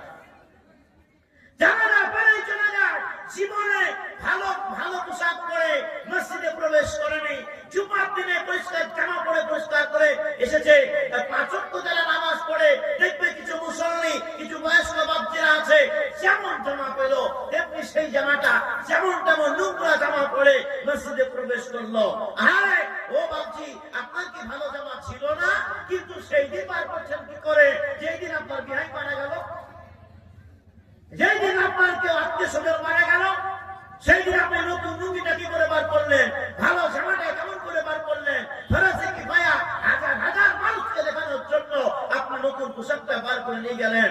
আর যে মহান আল্লাহ তাআলা হাজার হাজার মানুষের রব, ছোট্ট বাচ্চা, যে বাচ্চার কাছে আপনি দাঁড়াচ্ছেন, সেই বাচ্চার কাছে নোংরা জামা পরে নিয়ে চলে গেছেন। আর দুনিয়ার সমস্ত শ্রমিকের দল, আমরা কর্মচারীর দল, এই কর্মচারীদেরকে ভালো জামা দেখাতে দিয়েছেন। আর যে রব, যে বাচ্চা, যে নেতা, সেই নেতার কাছে আপনি নোংরা জামা পরে এসেছেন। 5 ওয়াক্ত নামাজ পড়ছেন, তো আল্লাহকে ফাঁকি, তো আল্লাহকে ফাঁকি। কিভাবে চালাকি করবেন? চালাকি করলে কিন্তু বাঁচবেন না। এই যে নামাজ পড়ি না, জানাজা ছাড়ি না, আমরা জানাজা পড়তে যাই, প্রতিদিন কবর আমরা দেখি, আজ নাহলে কাল কবর আমাদেরকে প্রতিদিন ডাকে আর বলে, বান্দা আজকে মাটি দিতে এসেছো, কি বলছো তুমি? মিনহা খালাকনাকুম ওয়া ফিহা নুঈদুকুম ওয়া মিনহা নুখরিজুকুম তারাতান উখরা। যদি আপনি না বলেন কি হবে? কি হবে? না পড়লে কিচ্ছু হবে না। আপনি বিসমিল্লাহির রহমানির রহিম বললে হয়ে যাবে। আল্লাহর নাম দিয়ে 3 মুষ্টি মাটি আপনি দিয়ে চলে আসেন, যথেষ্ট হয়ে যাবে। তাহলে আপনি এই আয়াতটা কেন ব্যবহার করছেন? কেন বলছেন পুরুষেরা মিনহা খালাকনাকুম ওয়া ফিহা নুঈদুকুম ওয়া মিনহা নুখরিজুকুম তারাতান উখরা? আপনাকে জানতে হবে, আল্লাহ তাআলা আপনাকে শিখিয়ে দিয়েছেন, বলে দিয়েছেন, আপনার জবান থেকে, এই মুখ থেকে বের করতে বলেছেন, বান্দা স্বীকার করো, মিনহা খালাকনাকুম, তুমি যেখানে এসেছো এই মাটি থেকে তোমাকে সৃষ্টি করা হয়েছে। কিসের তোমার অহংকার, কিসের তোমার গর্ব, কি তোমার ধন সম্পদ, কি তোমার টাকা পয়সা, কিচ্ছু থাকবে না, কিচ্ছু থাকবে না। এই মানুষকে যেমন তুমি মাটি দিতে এসেছো, এই মাটিতে তোমাকে আবার আসতে হবে। ও ফিহা নুঈদুকুম, যাকে তুমি কবরে প্রবেশ করতে এসেছো, অর্থাৎ দাফন করতে এসেছো, ওই কবরের ভিতরে তোমাকে ঢুকতে হবে। আপনার অসুবিধা হচ্ছে কি? অসুবিধা হচ্ছে কি? চলবে? আজ এই কবরে আপনাকে প্রবেশ করানো হলো, ওই কবর থেকে একদিন উঠানো হবে। এই দিনটা মনে রাখো, আপনাকে উঠানো হবে। শুধুমাত্র নামসাকে মিনহা খালাকনাকুম ওয়া ফিহা নুঈদুকুম, এই দোয়া পড়ে ছুটি, আর কোনো কাজ নাই। ও মেঘের কোলে রোদ উঠেছে, বাদল গেছে, ছুটি। আজ আমাদের ছুটি রে ভাই, আজ আমাদের ছুটি। আপনারা হয়তো জানেন না, আমরা জানি, বাংলা পড়া। আমাদের কিশলয় বাংলা বই সাহিত্য বই ছিল, ওয়ানের বই কবে পড়েছি মনে নাই। ছুটি হয়ে গেছে তাই মাথা হয়ে ঘুরে বেড়াচ্ছি, এই বলে ছুটি নয়। কবর দেখলে উসমানে গনি কান্না করতেন, আর আমরা জানাজা পড়ি ঠিকই, মানা করছি না আপনাকে, কিন্তু যেমন জানাজা হয়ে গেল, যেমন ইমাম সাহেব আসসালামু আলাইকুম বলে দিয়েছে, তেমনি 3 জন 5 জন 7 জন জোর বেঁধে নিলাম। কথা ভুল বলছি? জোর বাহাদুর শীতকাল হলে পরে রোদ্রে দাঁড়িয়ে দাঁড়িয়ে নতুন পুরাতন বন্ধু, পুরাতন বিয়ায়, পুরাতন কোন ভাই ব্রাদার, তার সঙ্গে আমরা মানে হাসি ঠাট্টা করছি, সম্পর্ক বাড়াচ্ছি। আর যদি গ্রীষ্মকাল হয় অর্থাৎ গরমকাল হয়, তাহলে আমরা গাছের ছায়ায় দাঁড়িয়ে দাঁড়িয়ে দাঁত কিনে কিনে হাসছি। কবর দেখতে পাচ্ছি কিন্তু কবরের কোনো আমল করছে না। উসমানে গনিকে জিজ্ঞাসা করা হলো, কবর দেখলে তোমার চোখে পানি আসে কেন? জাহান্নামের কথা শুনলে তোমার চোখে পানি আসে না, জান্নাতের কথা বললে আনন্দের চোখে তোমার চোখে পানি আসে না, কিন্তু কবরের কথা বললে কেন পানি আসে? উসমানে গনি বলেছিলেন, ও আমার ভাইরা, আল্লাহ রাসূল সাল্লাল্লাহু আলাইহি সাল্লাম বলেছেন, কবর হলো কারোর জন্য একটা জাহান্নামের গর্ত, আমার কারোর জন্য হয়ে যাবে জান্নাতের বাগিচা। কেউ যদি আমল করে থাকে তার জন্য জান্নাতের বাগিচা, আর যদি আমল না করে থাকে এই কবর তার জন্য জাহান্নামের গর্ত হয়ে যাবে। তাই জাহান্নাম, তাই কবর দেখলে বড় ভয় লাগে, কবরের সওয়াল জবাব কেমন হবে তাই চিন্তা ভাবনা করে আমার ভয় লাগে, আর সেই ভয় আমার চোখ দিয়ে পানি আসে।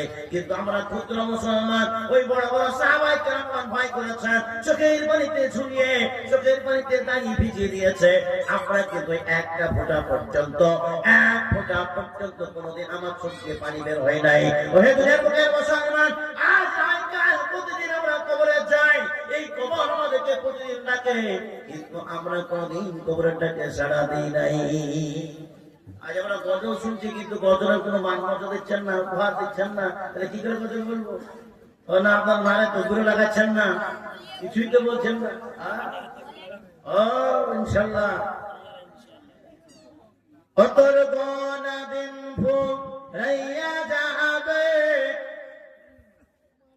যৌবনে লাগবে ভাটি, অতর গোনা দিন ফুরাইয়া যাবে, যৌবনে লাগবে ভাটি।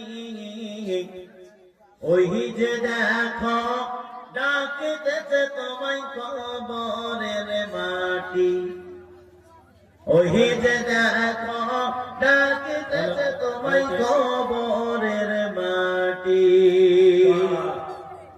সন্ধ্যার আগে যেদিন ডুবিবে বেলা,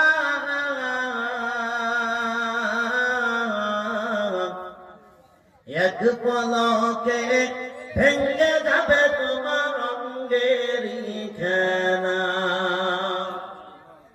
সন্ধ্যার আগে যেদিন ডুবিবে বেলা, এক পলকে ভেঙে যাবে তোমার অঙ্গেরই মেলা। কারে ধমক দিবা তুমি, কারে ধমক দিবা তুমি, কার মাথায় ভাঙবা লাঠি।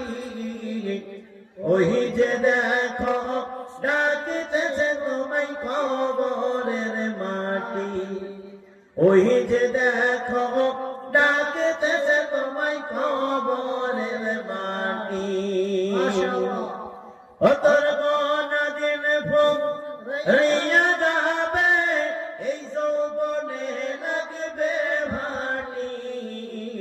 ওই যে দেখো ডাকতেছে তোমায় কবরের মাটি, ওই যে দেখো ডাকতেছে তোমায় কবরের মাটি। আমি তো জানি না, ইনশাল্লাহ ঠিক আছে। খবর পেয়ে আসবে আত্মীয় স্বজন, তোমার পাশে বসে তারা করিবে কান্না। মা মারা গেছে, বাবা মারা গেছে, স্বামীর অভাব তো তখনই হয় মহিলারা। বাপ বললে কি থাকে? বাবা বললে থাকবে না, ভাই বললে থাকবে না, আত্মীয় স্বজন বললে থাকবে না। তবে অনেক মহিলা এখনো আছে স্বামীর বিনা অনুমতি কোথাও যাবে না, আছে না? এক হাদিসে এক সাহাবিয়ার বাবা মারা গেছে, পিতা মারা গেছে, তবুও কিন্তু দরজার পাশে দাঁড়িয়ে আছে। লোকেরা বলছে তুমি যাও নাই কেন এখনো? বলে আমার যিনি কর্তা, আমার যিনি সব, আমার যিনি হাজব্যান্ড, স্বামী, তিনার অনুমতি ছাড়া আমি কিন্তু এক পা বাড়াতে পারবো না। বাবা মারা গেছে তবু কিন্তু যাচ্ছে না। তো আমরা এখন সাধারণ মানুষ, যতই বলে না কেন আমরা কেউ থাকতে পারবো না, থাকতে পারবো কি পারবো না। সবাই খবর পেয়ে ছুটে চলে আসবে, আর ওই লাশের পাশে চারিদিকে সব কান্না করবে। কান্নার ডিজাইন কিন্তু আলাদা হয়ে যাবে। মা বোনদেরকে এবার বলছি, কান্না আমরা করি ডিজাইনের কান্না।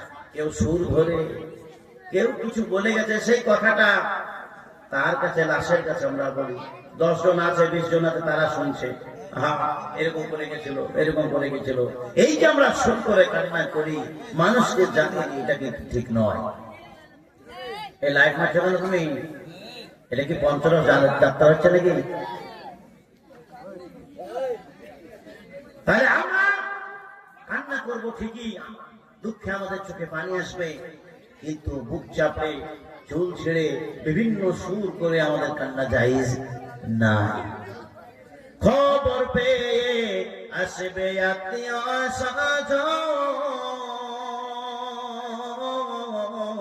তোমার পাশে বসে তারা করিবে কান্না, সাজায়া দিবে মনের মতো, সাজায়া দিবে মনের মতো, কি সুন্দর পরিপাটি। ওই যে দেখো ডাকিতেছে তোমায় কবরের মাটি, ওই যে দেখো ডাকিতেছে তোমায় কবরের মাটি।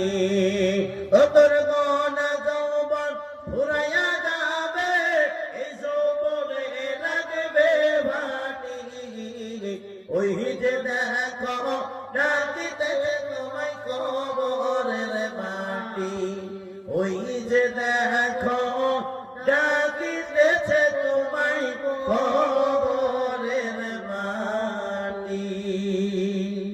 মাশাআল্লাহ, আপনি তো আমার তালা গেছেন, আলহামদুলিল্লাহ। জি যাক, এই কবর আমাদেরকে প্রতিদিন ডাকে, প্রতিদিন আমরা যাই, কিন্তু আমলের হাত ধরি না, আমল আমাদের নাই, শূন্য পর্যায়ে ঘুরে বেড়ায়।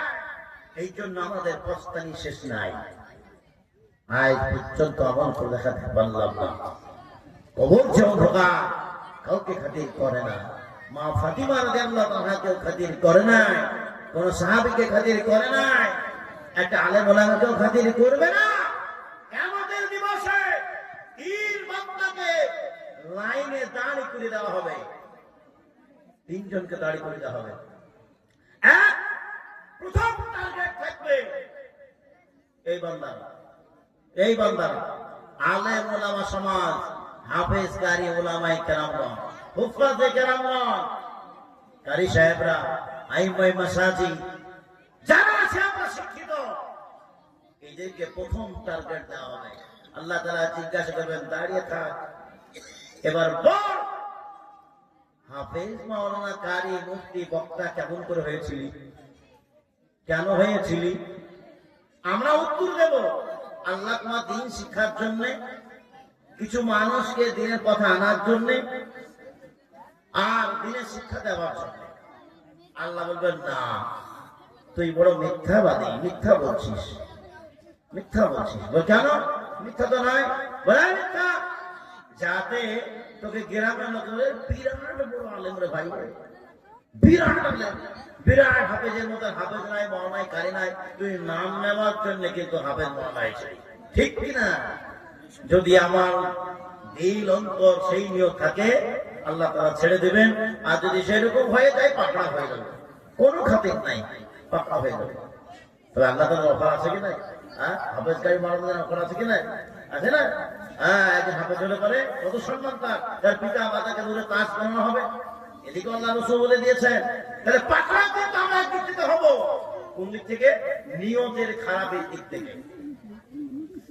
সমস্ত জিনিসের আমল এই নিয়ত নির্ভর করবে। ইন্নামাল আ'মালু বিন্নিয়াত, নিয়ত সঠিক হলে পরে আপনার আমল সঠিক হবে, আল্লাহকে পাবেন। আর নিয়ত যদি খারাপ হয় সব বরবাদ হয়ে যাবে। আল্লাহ তাআলা আপনার ধন সম্পদ দেখবে না, আওলাদ দেখবে না, চেহারা দেখবে না, দেখবে আপনার আমল নামা। নাই ইন্নাল্লাহা লা ইয়ানজুরু ইলা কুলুবিকুম ওয়ালা আওলাদিকুম, নাকি ওয়ালা আওলাদিকুম সুওয়ারিকুম ওয়ালা সুওয়ারিকুম।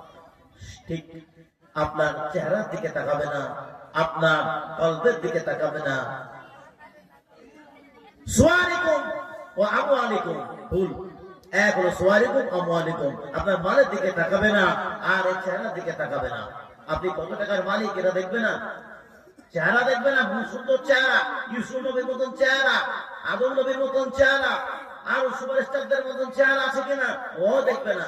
সেভাবে যদি পার পেত, তাহলে ভালো ভালো সুন্দর যাদের চেহারা আছে তারা জীবনেও আমল করতো না। তারা বলতো আপনার চেহারা ভালো আছে, আমরা পার পেয়ে যাবো।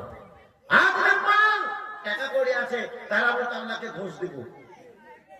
আবু জেহেল, আবু লাহাব এরা কমাবিলিয়াত ছিল না।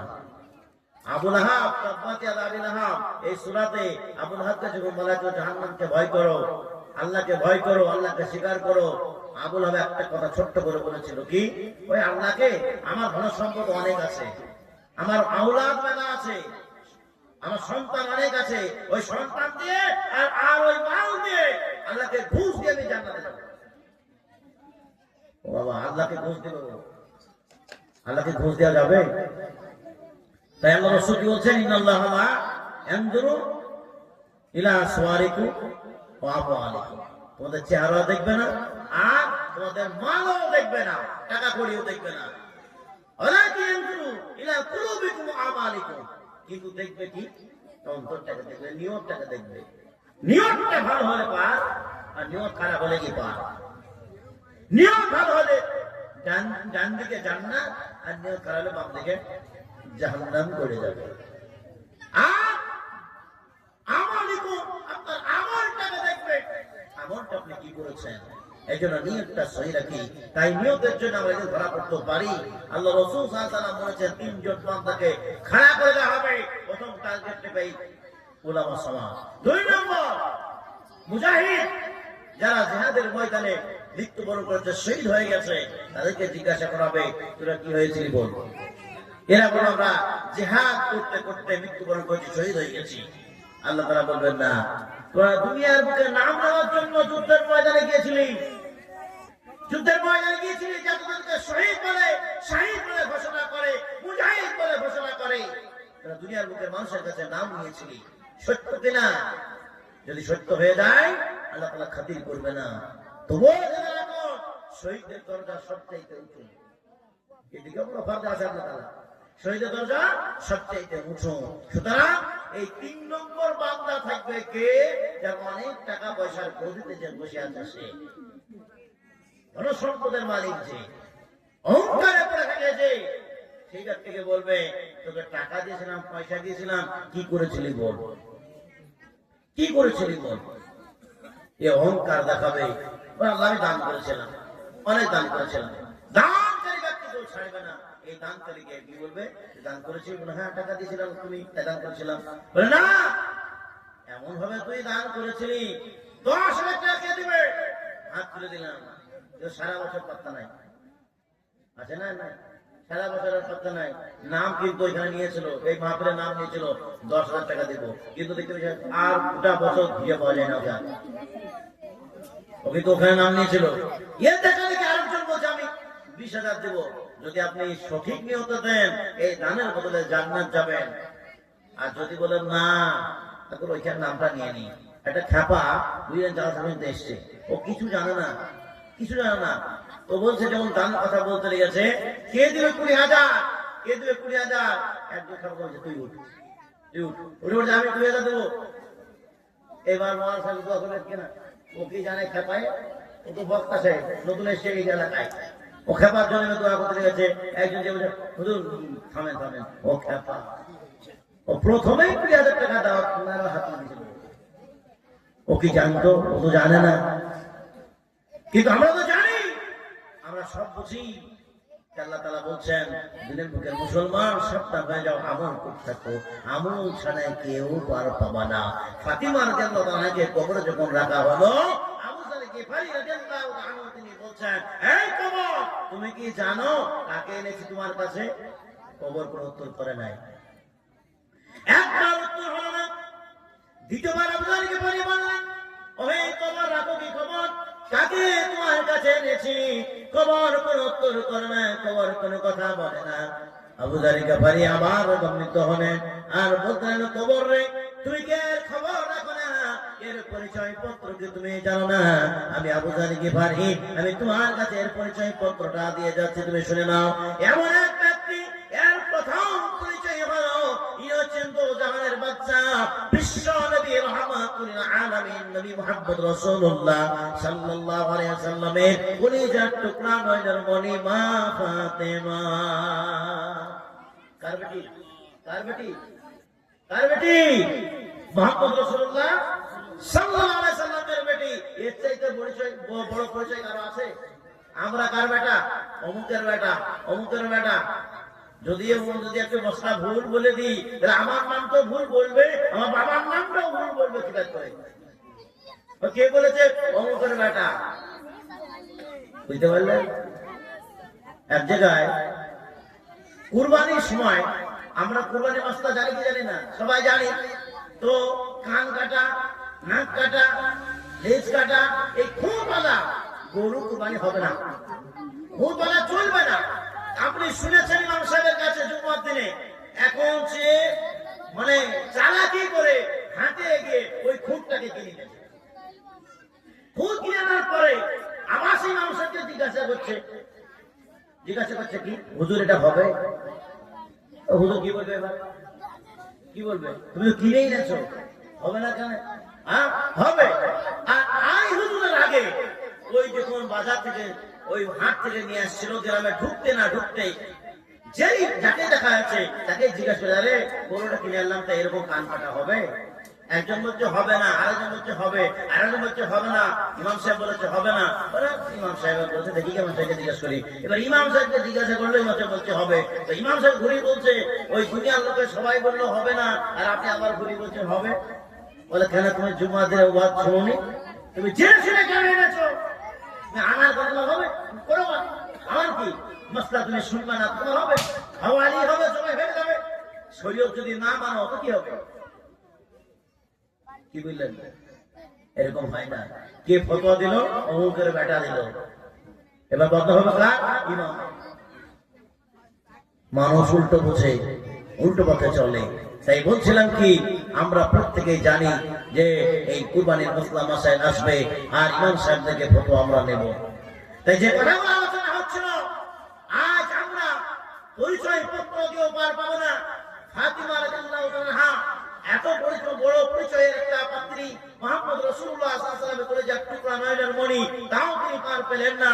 এবার আবু যার গিফারি রাদিয়াল্লাহু আনহু তিনি আবার রাগান্বিত হয়ে দ্বিতীয়বার তিনি তার পরিচয় ব্যক্ত করলেন আর বললেন, হে কবর তুমি কি জানো এর 2 নম্বর পরিচয় হলো ইনি হচ্ছেন হযরত হাসান হুসাইনের মা জননী, যিনি হচ্ছেন জান্নাতের রানী হযরত মা ফাতিমা রাদিয়াল্লাহু আনহা, হাসান হুসাইনের মা জননী। 2টা পরিচয় হয়ে গেল। 3 নম্বর পরিচয় হলো, হে কবর 3 নম্বর পরিচয় শোনো, ইনি হচ্ছেন হযরত আলী, চতুর্থ খলিফা হযরত আলী রাদিয়াল্লাহু আনহু অর্ধাঙ্গিনী স্ত্রী। এত বড় পরিচয় কারণ নাই। 4 নম্বর পরিচয় যেটা সবচাইতে বড়, সবচাইতে ভালো, সেটা হলো কি, যতগুলো পৃথিবীতে নারী বসবাস করছে, এই মরণের পরে যতগুলো নারী জান্নাতে প্রবেশ করবে, ওই জান্নাতি নারীদের একজন সর্দারিনী হবে। ওই সর্দারি নারীর নাম হলো মা ফাতিমা রাদিয়াল্লাহু আনহা। এত বড় পরিচয় কারো আছে? কারো নাই। একবার লিখিত। এবার কবর চুপ হয়ে গেল। আবু জাহেলকে বের আগে বারবার বলে, কবরের কাছ থেকে কোনো উত্তর আসে না। গায়েব থেকে একটা ভাষা ভেসে এলো। আল্লাহ রাব্বুল আলামিন জেনে দিলেন, কবর উত্তর দিল, কবর উত্তর দিল গম্ভীর ভাষায়, এর জানিতে না জাগে আমি বংশের পরিচয়, কি বাবা কে বা পিতা, কে আত্মীয় স্বজন, কি বাবা কে বা পিতা, কে আত্মীয় স্বজন, যিনি শুধু তার আমি আমল নাম। আমি বাবা চিনি না, ভাই চিনি না, মা চিনি না, কোনো আত্মীয় স্বজন পুত্র পরিজন কাউকে বুঝি না। আমি শুধুমাত্র বুঝি তার আমল নামা। আমল নামা যদি সঠিক থাকে, ফাতিমা হলে পার পাবে, জাইদা হলেও পার পাবে, জয়নাবা হলেও পার পাবে, কুলসুম হলেও পার পাবে, অন্যান্য নারী হলেও পার পাবে। কিন্তু যদি ওই আমল নামা যদি না থাকে, আমল যদি না করে থাকে, যেমনই নাম হোক না কেন, ওই নারী পার কোনদিন পাবে না।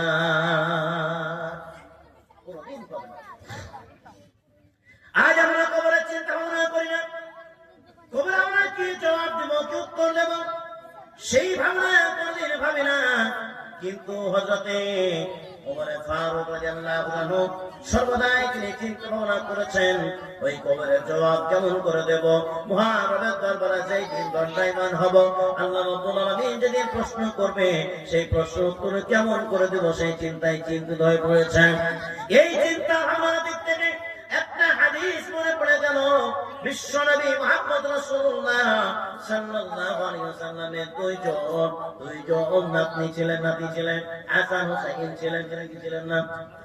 এদিকে একদিন হযরত ওমর রাদিয়াল্লাহু আনহু তার এক সন্তান আব্দুল্লাহ, কি নাম ছিল? আব্দুল্লাহকে ভর্তি করে দিলেন একটা স্কুলে। আর এদিকে হুসাইন রাদিয়াল্লাহু আনহু তাকেও স্কুলে ভর্তি করা হলো। দুইজন পড়ে। হুসাইন কিন্তু জুনিয়র, আর আব্দুল্লাহ জুনিয়র, আর হুসাইন হচ্ছে সিনিয়র। হুসাইন কি সিনিয়র, আর আব্দুল্লাহ ছোট, এ জুনিয়র। একদিন কলেজ যেমন ঘটে, এখনকার কলেজে যা ঘটছে ভাই বলার কিছু নাই। সব আমরা দেখতে পাচ্ছি, যদি আমরা কলেজ যাই নাই। কলেজ করেছেন কেউ? এই আলেমুল মানে অনেক মানুষ মনে করে, এক জায়গায় বললেন, এক জায়গায় বলছে যে মন্ত্রীরা বাংলা পড়া জানে না, ইংরেজি লিখতেই জানে না। এত তুচ্ছ মনে করে ভাই, এত তুচ্ছ মনে করে। এক জায়গায় আদায় করতে গেছি মাদ্রাসায়, দিয়ে কলমটা আমার খারাপ হয়ে গেছে। আমারই কথা বলছি। দোকানে কিনতে গেছি, যে দোকানে কিনে কলমটা লেখা উঠছে না। তা আমি বলছি লেখা উঠছে না, এটা দেখো না। ও বলছে আপনি কলম ভরতে তো জানেন না, রাগ হবে না? রাগ উঠবে না? যখন রাগ উঠে গেল, ঠিক আছে দেখাচ্ছি, দেখা দিয়ে আমি ইংরেজিতে আমার নামটা সই করে দিলাম। বলে পড় পড়, তুই কয় ভাষা নিবি? আরবিতে লিখবো, উর্দুতে লিখবো, ইংলিশে লিখবো, বাংলায় লিখবো, আরো ভাষা থেকে আরো ভাষায় লিখবো। এই মন্ত্রীরা পিছাবে না, তুই পড়। ও ছিল একটা হিন্দু মহিলা, ও নমস্কার করছে, ভাই অপরাধ হয়েছে। বলে কি ভাবছিলি? এখনো পর্যন্ত আমার নাম স্কুলে মাস্টাররা ভুল করে ফেলে, এই জন্য আমি সমস্ত কাগজ আমি নিজেই করেছি। সব ভুল করে দেয়, আগে কারো কারো ভুল করে দেয়। আর এছাড়াই তো এসেছে, আপনাদের এসেছিল না? এসেছিল একবার ছাড়া দুবার তিনবার কটাইছে। হ্যাঁ, বিভিন্ন ক্ষেত্রে আমার নামে কিছু নয়, বাবার নাম করে দিয়েছে। আমার বাবা 3টি ছেলে 6টা ছেলে করে দিয়েছে। কোথায় যাবেন আপনারা? হ্যাঁ, কে বুঝবো? কি করে বুঝলো এর বাবার 6টা ছেলে? কি করে বুঝলো? যা 6টা নাই তাকে আবার 6টা করেছে, যার 9টা ছেলে তার 3টে করেছে। মুশকিলে পড়ে গেছে, মানে যা খুশি তাই। আবার নামগুলো তারা আবার সহি মানে ঠিক মতো করতে পারে না। আবার এদিকে ঠিক ব্যানার্জি ঠিক একবার ঠিক করতে চ্যাটার্জি, ওগুলো লিখতে পারছে। কিন্তু সে মোল্লা, রহমান, মন্ডল এগুলো লিখতে গিয়ে হিমশিম খাচ্ছে। কি সমস্যায় পড়ে গেল। তো যাই হোক, শিক্ষিত দল কি বললাম যে কলেজ আমরা যাই নাই, মনে করছেন যে অনেক আলেমরা কলেজে পড়ে। তো হুসাইন রাদিয়াল্লাহু আনহুকে স্কুলে ভর্তি করে দেওয়া হলো। হুসাইন সিনিয়র আর আব্দুল্লাহ জুনিয়র, এখন কেউ 4 থেকে 5 এ যদি যায়, আর যারা 6, 7 এ পড়ছে, এখন 5 এর ছেলেকে মানুষ মনে ধরবে? ওরা গাদ্দারি করবে না? 2 বছর আগে এসছে হাই স্কুলে, গাদ্দারি করবে। এখন আব্দুল্লাহ জুনিয়র হুসাইন করলো কি, পকেট থেকে কলম বের করে মাটিতে ফেলে দিল। মানে এবার স্টাইল দেখাচ্ছে, বলে আব্দুল্লাহ আমার কলম পড়ে গেছে, উড়িয়ে দাও। আব্দুল্লাহ বলছেন নতুন ভর্তি আছি, 5 এ হোক করে দিতে হবে, নতুন ছেলে আমি, তাছাড়া উপায় নাই, না করতে তো হয়তো কিছু বলবে। তো হুসাইনের এই কথা শুনে আব্দুল্লাহ কলমটা উড়িয়ে দিল। আমার হুসাইন বদমাশি করে আবার ফেলে দিল, বলে আব্দুল্লাহ আমার কলম পড়ে গেছে, কুড়িয়ে দাও। আব্দুল্লাহ আবার কুড়িয়ে দিল। কথা হলো দুইবার হয়ে গেল। আবার হুসাইন বদমাশি করে বলে তোকে খেলায়, আমি তো সিনিয়র, হ্যাঁ খেলাই বলে আবার 3বার ফেলে দিল। পরপর 3বার ফেলে দিল মাটিতে। আব্দুল্লাহ ছোট বাচ্চা, 3বার পরপর ফেলে দিল। এবার চতুর্থবার আবার ফেলে দিল, বলে আব্দুল্লাহ আমার কলম পড়ে গেছে, কুড়িয়ে দাও। যতবারই হোক না কেন, একবার না একবার কিন্তু রাগ করবে। আর এখনকার যা ছেলে, কেউ কথা শোনে না, কেউ কথা শোনে না।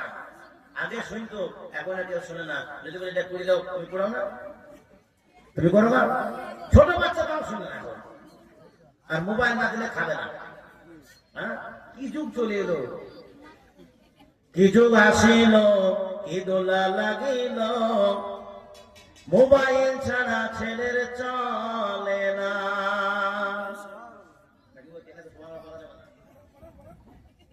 নাকি বলছেন? মোবাইল ছাড়া ছেলে চলে না।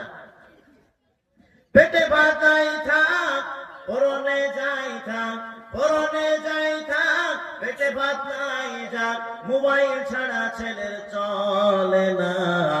কি দোলা লাগিল, কি যোগ আসিল, মোবাইল ছাড়া ছেলের চলে না। ও ভাত খাচ্ছে, কিন্তু ভাত কি পেটে যাচ্ছে? হ্যাঁ, না যা খাচ্ছে পেটে যাচ্ছে না, কোথায় যাচ্ছে? কি লাগানো মোবাইল, মা খালি ভরে দিচ্ছে, কিন্তু দেখে যাচ্ছে, দেখে যাচ্ছে। এখন মা ডিস্টার্ব করে দেয়, ও কিছু বলতে যাচ্ছে। মানে এমন একটা বড় লোকে ভাগ হয়ে যাবে, তুমি খাওয়ালে খাও, না হলে খাবো না, কিন্তু মোবাইল দেখা ছাড় কি হয় না, সব হচ্ছে, সব জায়গায় হচ্ছে। হ্যাঁ, তো যাই হোক, এই কথা বলতে গিয়ে আব্দুল্লাহ পর 3বার উঠিয়ে দিল, কিন্তু চতুর্থবার আর উঠালো না। কবার হয় আর উঠালো না, চতুর্থবার যখন উঠালো না, হুসাইন বলল কি ব্যাপার আব্দুল্লাহ, তুমি উঠাও না কেন? আমার কলম মাটিতে পড়ে গেছে, তুমি উঠিয়ে দাও। আব্দুল্লাহ বলে হুসাইন পর 3বার ঘুরে দিয়েছে, কিন্তু আর উঠাবো না। বলে কেন তুমি উঠাবে না? হুসাইন বলে তুমি কেন উঠাবে না, তুমি কি জানো? আরে তুমি তো দূরের কথা, তোমার বাবা উমর ফারুক রাদিয়াল্লাহু আনহুকে জিজ্ঞাসা করো, তোমার বাবা আমার জনাবে মুহাম্মদ রাসূলুল্লাহ সাল্লাল্লাহু আলাইহি ওয়াসাল্লামের চিরকাল খাদিমগিরি করে গেছে। সেই খাদিমের পুত্র তুমি খাদেম, তোমার বাবা ছিল খাদেম, আমার নানার খাদেম, এখন তুমি আমার খাদেম। রাগ উঠবে কি উঠবে না? সেই সময় উমর কিন্তু প্রধানমন্ত্রী, এমন প্রধানমন্ত্রী ছেড়ে কেউ যদি বলে খাদেম বা চাকর, শুনবে? প্রধানমন্ত্রী ছেড়ে দেয়, প্রধানমন্ত্রী অনেক দূরে আছে। গ্রামের যারা ডিলা বা নিব্বা মোড়ল, মসজিদের সেক্রেটারি, যারা একটু পর্যায়ে আছে, পদে আছে, তাদের ছেলে কিছু বলুন, দেখবেন অ্যাকশন দিয়ে দেবে সাথে সাথে। হ্যাঁ, গরিবের ছেলে গরিবের মেয়ে পালিয়ে গেলে পালিয়ে গেছে নাকি, আর বড় লোকের মেয়ে পালিয়ে গেলে চলে গেছে। এইরকমই ঘটনা। বড় লোকের ছেলে যদি এক মানে কিছু বলে, অ্যাকশন নেবে। গরিবের ছেলে তো তার বাবা ভুল করেছে, ভুল করে এটা রাগ করবেন না কেউ, বাস্তবিক ঘটছে এগুলো সব জায়গায়। এখন উমর ফারুক প্রধানমন্ত্রী, আর প্রধানমন্ত্রীর ছেলেকে কেউ যদি বলে চাকর, শুনবে? শুনবে না। কান্না করতে করতে আব্দুল্লাহ কান্না করতে করতে ওমরের কাছে পৌঁছে গেলেন। ওমর তার চোখে পানি দেখে বললেন, বেটারে তোমাকে স্কুলে ভর্তি করেছিলাম, কিন্তু তুমি ক্লাস করা বাদ দিয়ে চোখে কেন পানি নিয়ে চলে এলে? বলো, পড়াশোনা বাদ দিয়ে তোমার চোখে পানি কেন? কে তোমাকে কি বলেছে?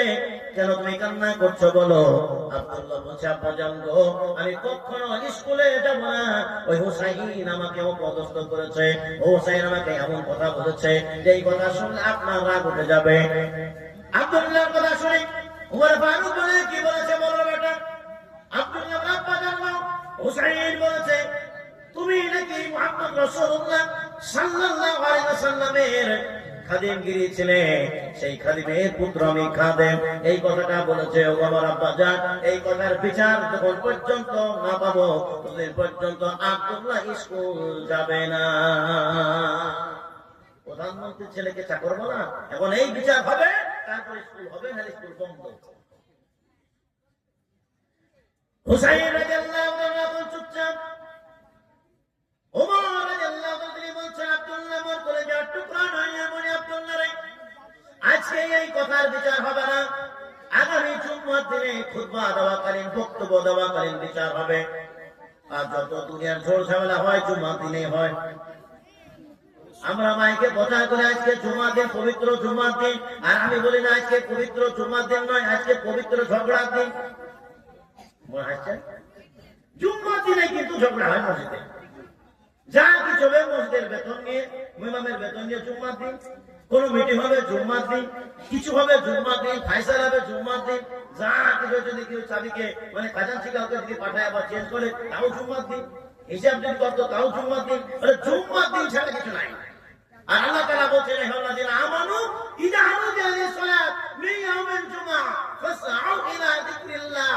খাস করে জুমার দিনে ডাক দেওয়া হলো, হে মুমিনের দল, ঈমানদাররা, যখন মুয়াজ্জিন ডাক দিবে এই জুমার দিনে খাস করে তোমরা কি করো? কাজকর্ম ছেড়ে দিয়ে দ্রুত গতিতে তাড়াতাড়ি মসজিদে চলে এসো, আল্লাহর জিকিরের দিকে চলে এসো। আমরা কাজকর্ম থাকলো জুমার দিনে এলাম ঠিকই, নামাজ পড়া হয়ে গেল, দোয়া প্রার্থনা হয়ে গেল, এইদিকে সিন্নি বিলা নিয়ে কিংবা কোনো বিষয় নিয়ে এদিকে নামাজ পড়ার পরে সামনে থেকে গেল। তাহলে পবিত্র জুম্মার দিন ছিল, এখন পবিত্র জুম্মার দিন পরিবর্তে পবিত্র ঝগড়া দিন হয়ে গেল। সব পরিবর্তন হয়ে যাচ্ছে, আশ্চর্য লাগে সময় সময় আমাদের। তো যাই হোক, এই জুম্মার দিনে ফয়সালা হবে ঘটনা। হযরত ওমর রাদিয়াল্লাহু আনহু তিনি প্রেসিডেন্ট, তিনি খুতবা দিচ্ছেন, বক্তব্য দিচ্ছেন, তিনার অনুমতি ছাড়া কেউ খুতবা দিত না, ইমামতি কেউ করতো না সেই সময় সেই মসজিদে। তিনি বক্তব্য দিচ্ছেন, খুতবা দেওয়াকালীন স্টপ করে দিলেন, বন্ধ করে দিয়ে বলছেন, হুসাইন তুমি মসজিদে এসেছো কিনা? যদি এসে থাকো তাহলে তুমি ঘন্টায় মাথায় যাও, দাঁড়িয়ে যাও। হুসাইন এখন দাঁড়িয়ে গেল। আব্দুল্লাহ মনে মনে ভাবছে এবার তো বিচার খেলা শুরু হবে, খেলা দেবের আনন্দ হবে, দেখবো ভালো করে দেখবো হুসাইনকে কেমন করে মারে, কেমন করে বকে, কি বিচার হয়। ওমর রাদিয়াল্লাহু আনহু বললেন, হুসাইন আগে চলে এসো। হুসাইন টুকটুক করে আগের দিকে গেলেন, বলেন, হে হুসাইন তুমি কি বলেছো আমার বেটাকে, আমার ছেলেকে আব্দুল্লাহকে কি বলেছো? যার মানে স্কুল যেতে চায় না, বাইনা ধরেছে। হুসাইন বলে, আমিরুল মুমিনিন খলিফাতুল মুসলিমিন, আমি আপনার ছেলেকে একটা কথা বলেছি।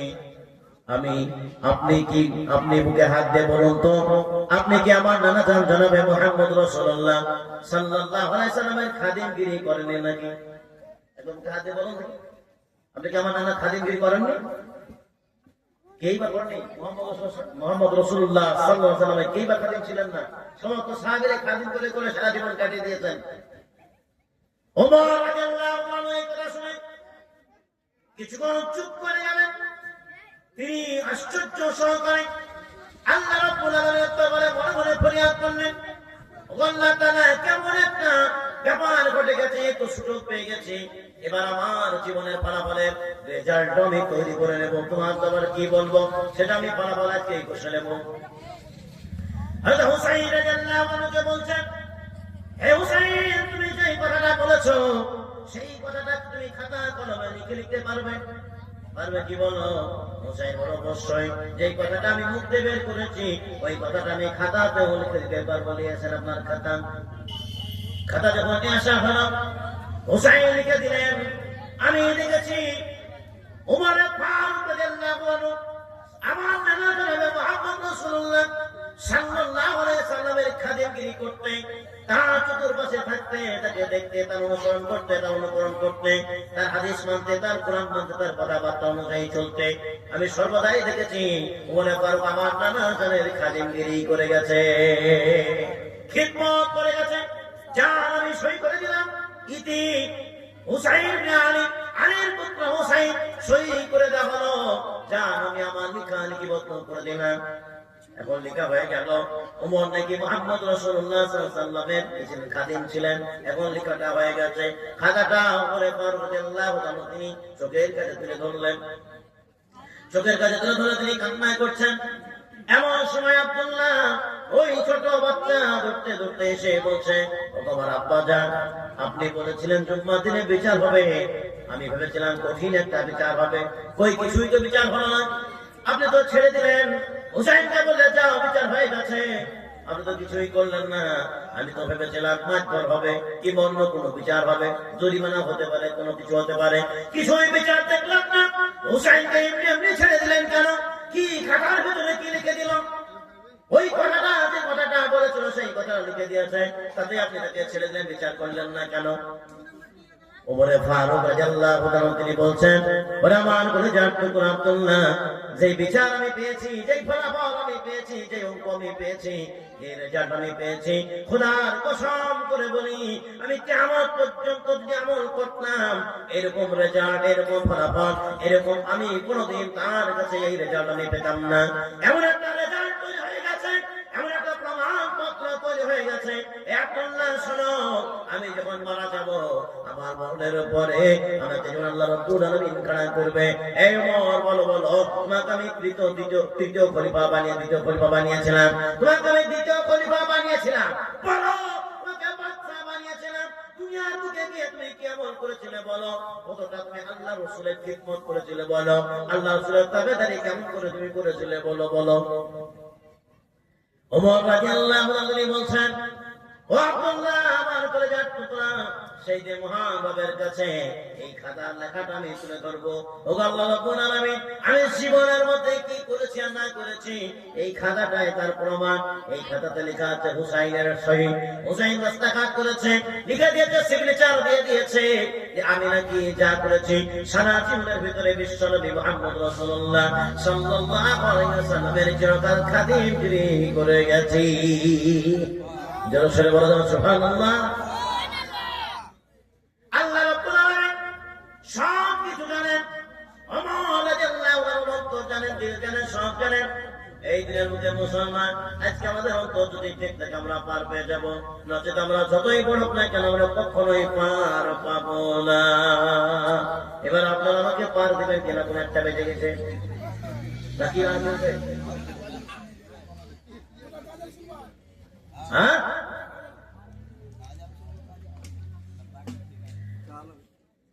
আজ কি করিলাম দুনিয়াতে আসিয়া, চিন্তা করে দেখো রে মন ভাবিয়া, কি করিলাম এ দুনিয়াতে আসিয়া, চিন্তা করে দেখো রে মন ভাবিয়া, কুলের পাতা গরম পানি করিয়া, জন্মের মতো গোসল দিবেন করায়া, বাজার থেকে সাদা কাপড় আনিয়া, জন্মের মতো পোশাক দিবে পরায়া, করবা বাড়ি করবা ঘর, হায়রে করবা কি,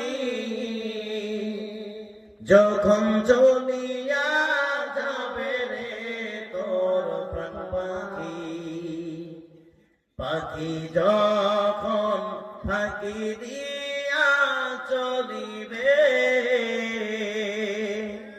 পানি পানি করে রূহ কাঁদিবে, এমন পানি দিবে আল্লাহ পান করাইতে, হাড্ডি মাংস খসে পড়বে মাটিতে। এখনো সময় আছে, সঠিক কথা চলুন, সঠিক কথা বলুন, ভালো কাজ করুন, ভালো আমল করুন। আল্লাহ আমাদের সবাইকে ভালো আমল করার তৌফিক দান করুন, ঠিক না? এছাড়া কোনো রাস্তা নাই। আজ সারা রাত যদি আমরা শুনি, সারা রাত শোনাই হবে, সারা রাত্রি শোনাই হবে, কিন্তু আমল হবে না। হ্যাঁ, এক জায়গায় ওয়াজ করতে গিয়ে বলে ইউসুফ জুলেখার ঘটনা বললাম একজন বলছে হুজুর ওয়াজটা খুব সুন্দর লাগলো, ভালো লাগলো, কিন্তু একটা কথা আমি বুঝতে পারিনি। কি? এই জুলাইখার মায়া ছিল না বেটা ছিল, আমি তো বুঝতে পারিনি। সব বুঝতে পেরেছে, কিন্তু জুলাইখা বেটা না বেটি এটাও বুঝতে পারেনি। তাহলে কেমন বুঝাবো? এইভাবে হবেন তো আমার ঘটনা বলেন, কেসা বলেন, সারা রাত্রি শোনার পরে ফজরে নাই, আমলের বেলায় শূন্য। এই শূন্য থাকলে হবে না, আমল আমাদেরকে করতে হবে। ভাই, রাত্রে গভীর হয়ে গেছে, প্রতিদিন 2 ঘন্টা 3 ঘন্টা করে ওয়াজ চলছে। আগামীকালকে আবার 2 জায়গায় যেতে হবে, পরশুদিন আবার যেতে হবে, খালি নাই। 1টা বেজে গেছে। আপনারা যদি বলেন তাহলে ছাড়বো, না হলে পরে বলতে হবে। যাক, আলহামদুলিল্লাহ, সকলে মিলে আবার হাত তুলে মুনাজাত করুন। আল্লাহ রাব্বুল আলামিন আমাদের সকলকে হেফাজত করুক এবং দিনের পথে কায়েম রাখুন, আমল করার তৌফিক দান করুন।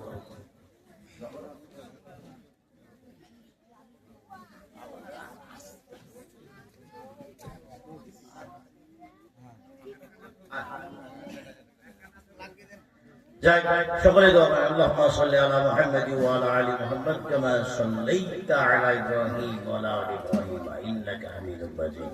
আল্লাহুম্মা বারিক আলা মুহাম্মাদ ওয়া আলা আলি মুহাম্মাদ কামা বারাকতা আলা ইব্রাহিম ওয়া আলা আলি ইব্রাহিম ইন্নাকা হামিদুম মাজিদ। যে উদ্দেশ্যে এই প্রোগ্রাম আয়োজন করা হয়েছে বা আয়োজিত হয়েছে, সকল দিক থেকে সেই মানুষের যে আশা আকাঙ্ক্ষা আল্লাহ রাব্বুল আলামিন যেন পূর্ণ করে দেয় এবং এই প্রোগ্রামটা আল্লাহ রাব্বুল আলামিন যেন কবুল করে নেয়, সে আশা রেখে আমরা প্রত্যেকে মুনাজাত করব ইনশাআল্লাহ। সকলে হাত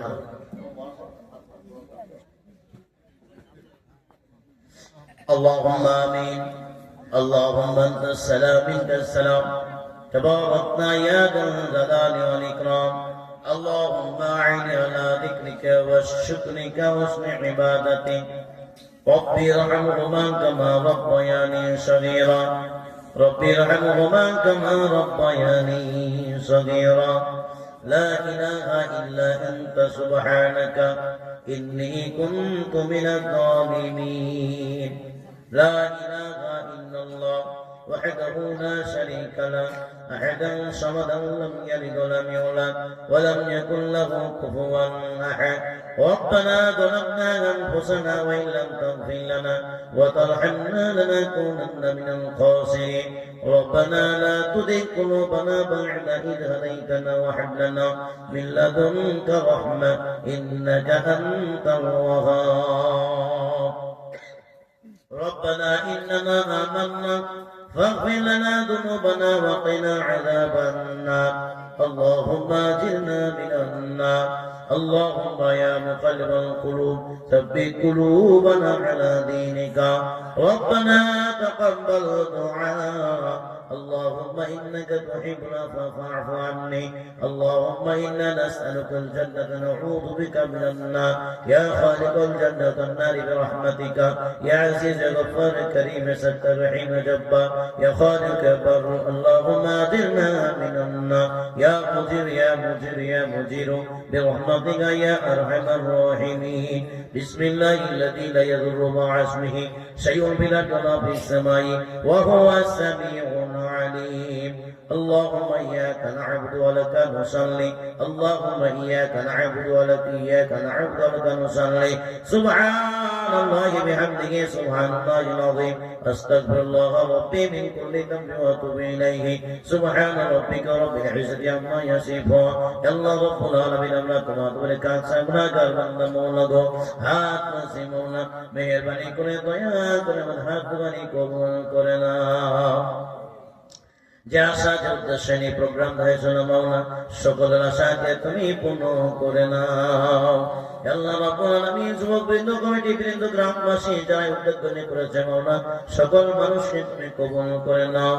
গ্রামের মহিলা মা বোনরা যারা রয়েছে, যারা সুন্দরভাবে ওয়াজ নসিহত শুনেছে মাওলা, তাদেরকে ওই কোরআন হাদিসের প্রতি প্রত্যেকটি হুকুমের প্রতি আমল করার তৌফিক দান করে দাও। হে মওলাই করিম, আমাদের জীবনের যত ছোট বড় গুনাহ মওলাই করেছি মাওলা, জেনে না জেনে দিনের দিবালোকে রাত্রে অন্ধকারে বুঝে না বুঝে যা কিছু করেছি মাওলা, সব যেন তুমি মওলাই করিম। যা গুনাহ করেছে আমার বাবা জানে না, বাবা যা গুনাহ করেছে আমি সন্তান জানে না, মা গুনাহ করেছে বেটি জানে না, বেটি গুনাহ করেছে মা জানে না, স্বামী কাজ যা গুনাহ করেছে স্ত্রী জানে না, স্ত্রী কি গুনাহ করেছে স্বামী জানে না। মাওলা গো, যা কিছু করেছে তুমি জানো মাওলা, অনেক প্রেম জীবনের সমস্ত গুনাহগুলি তুমি ক্ষমা করে দাও।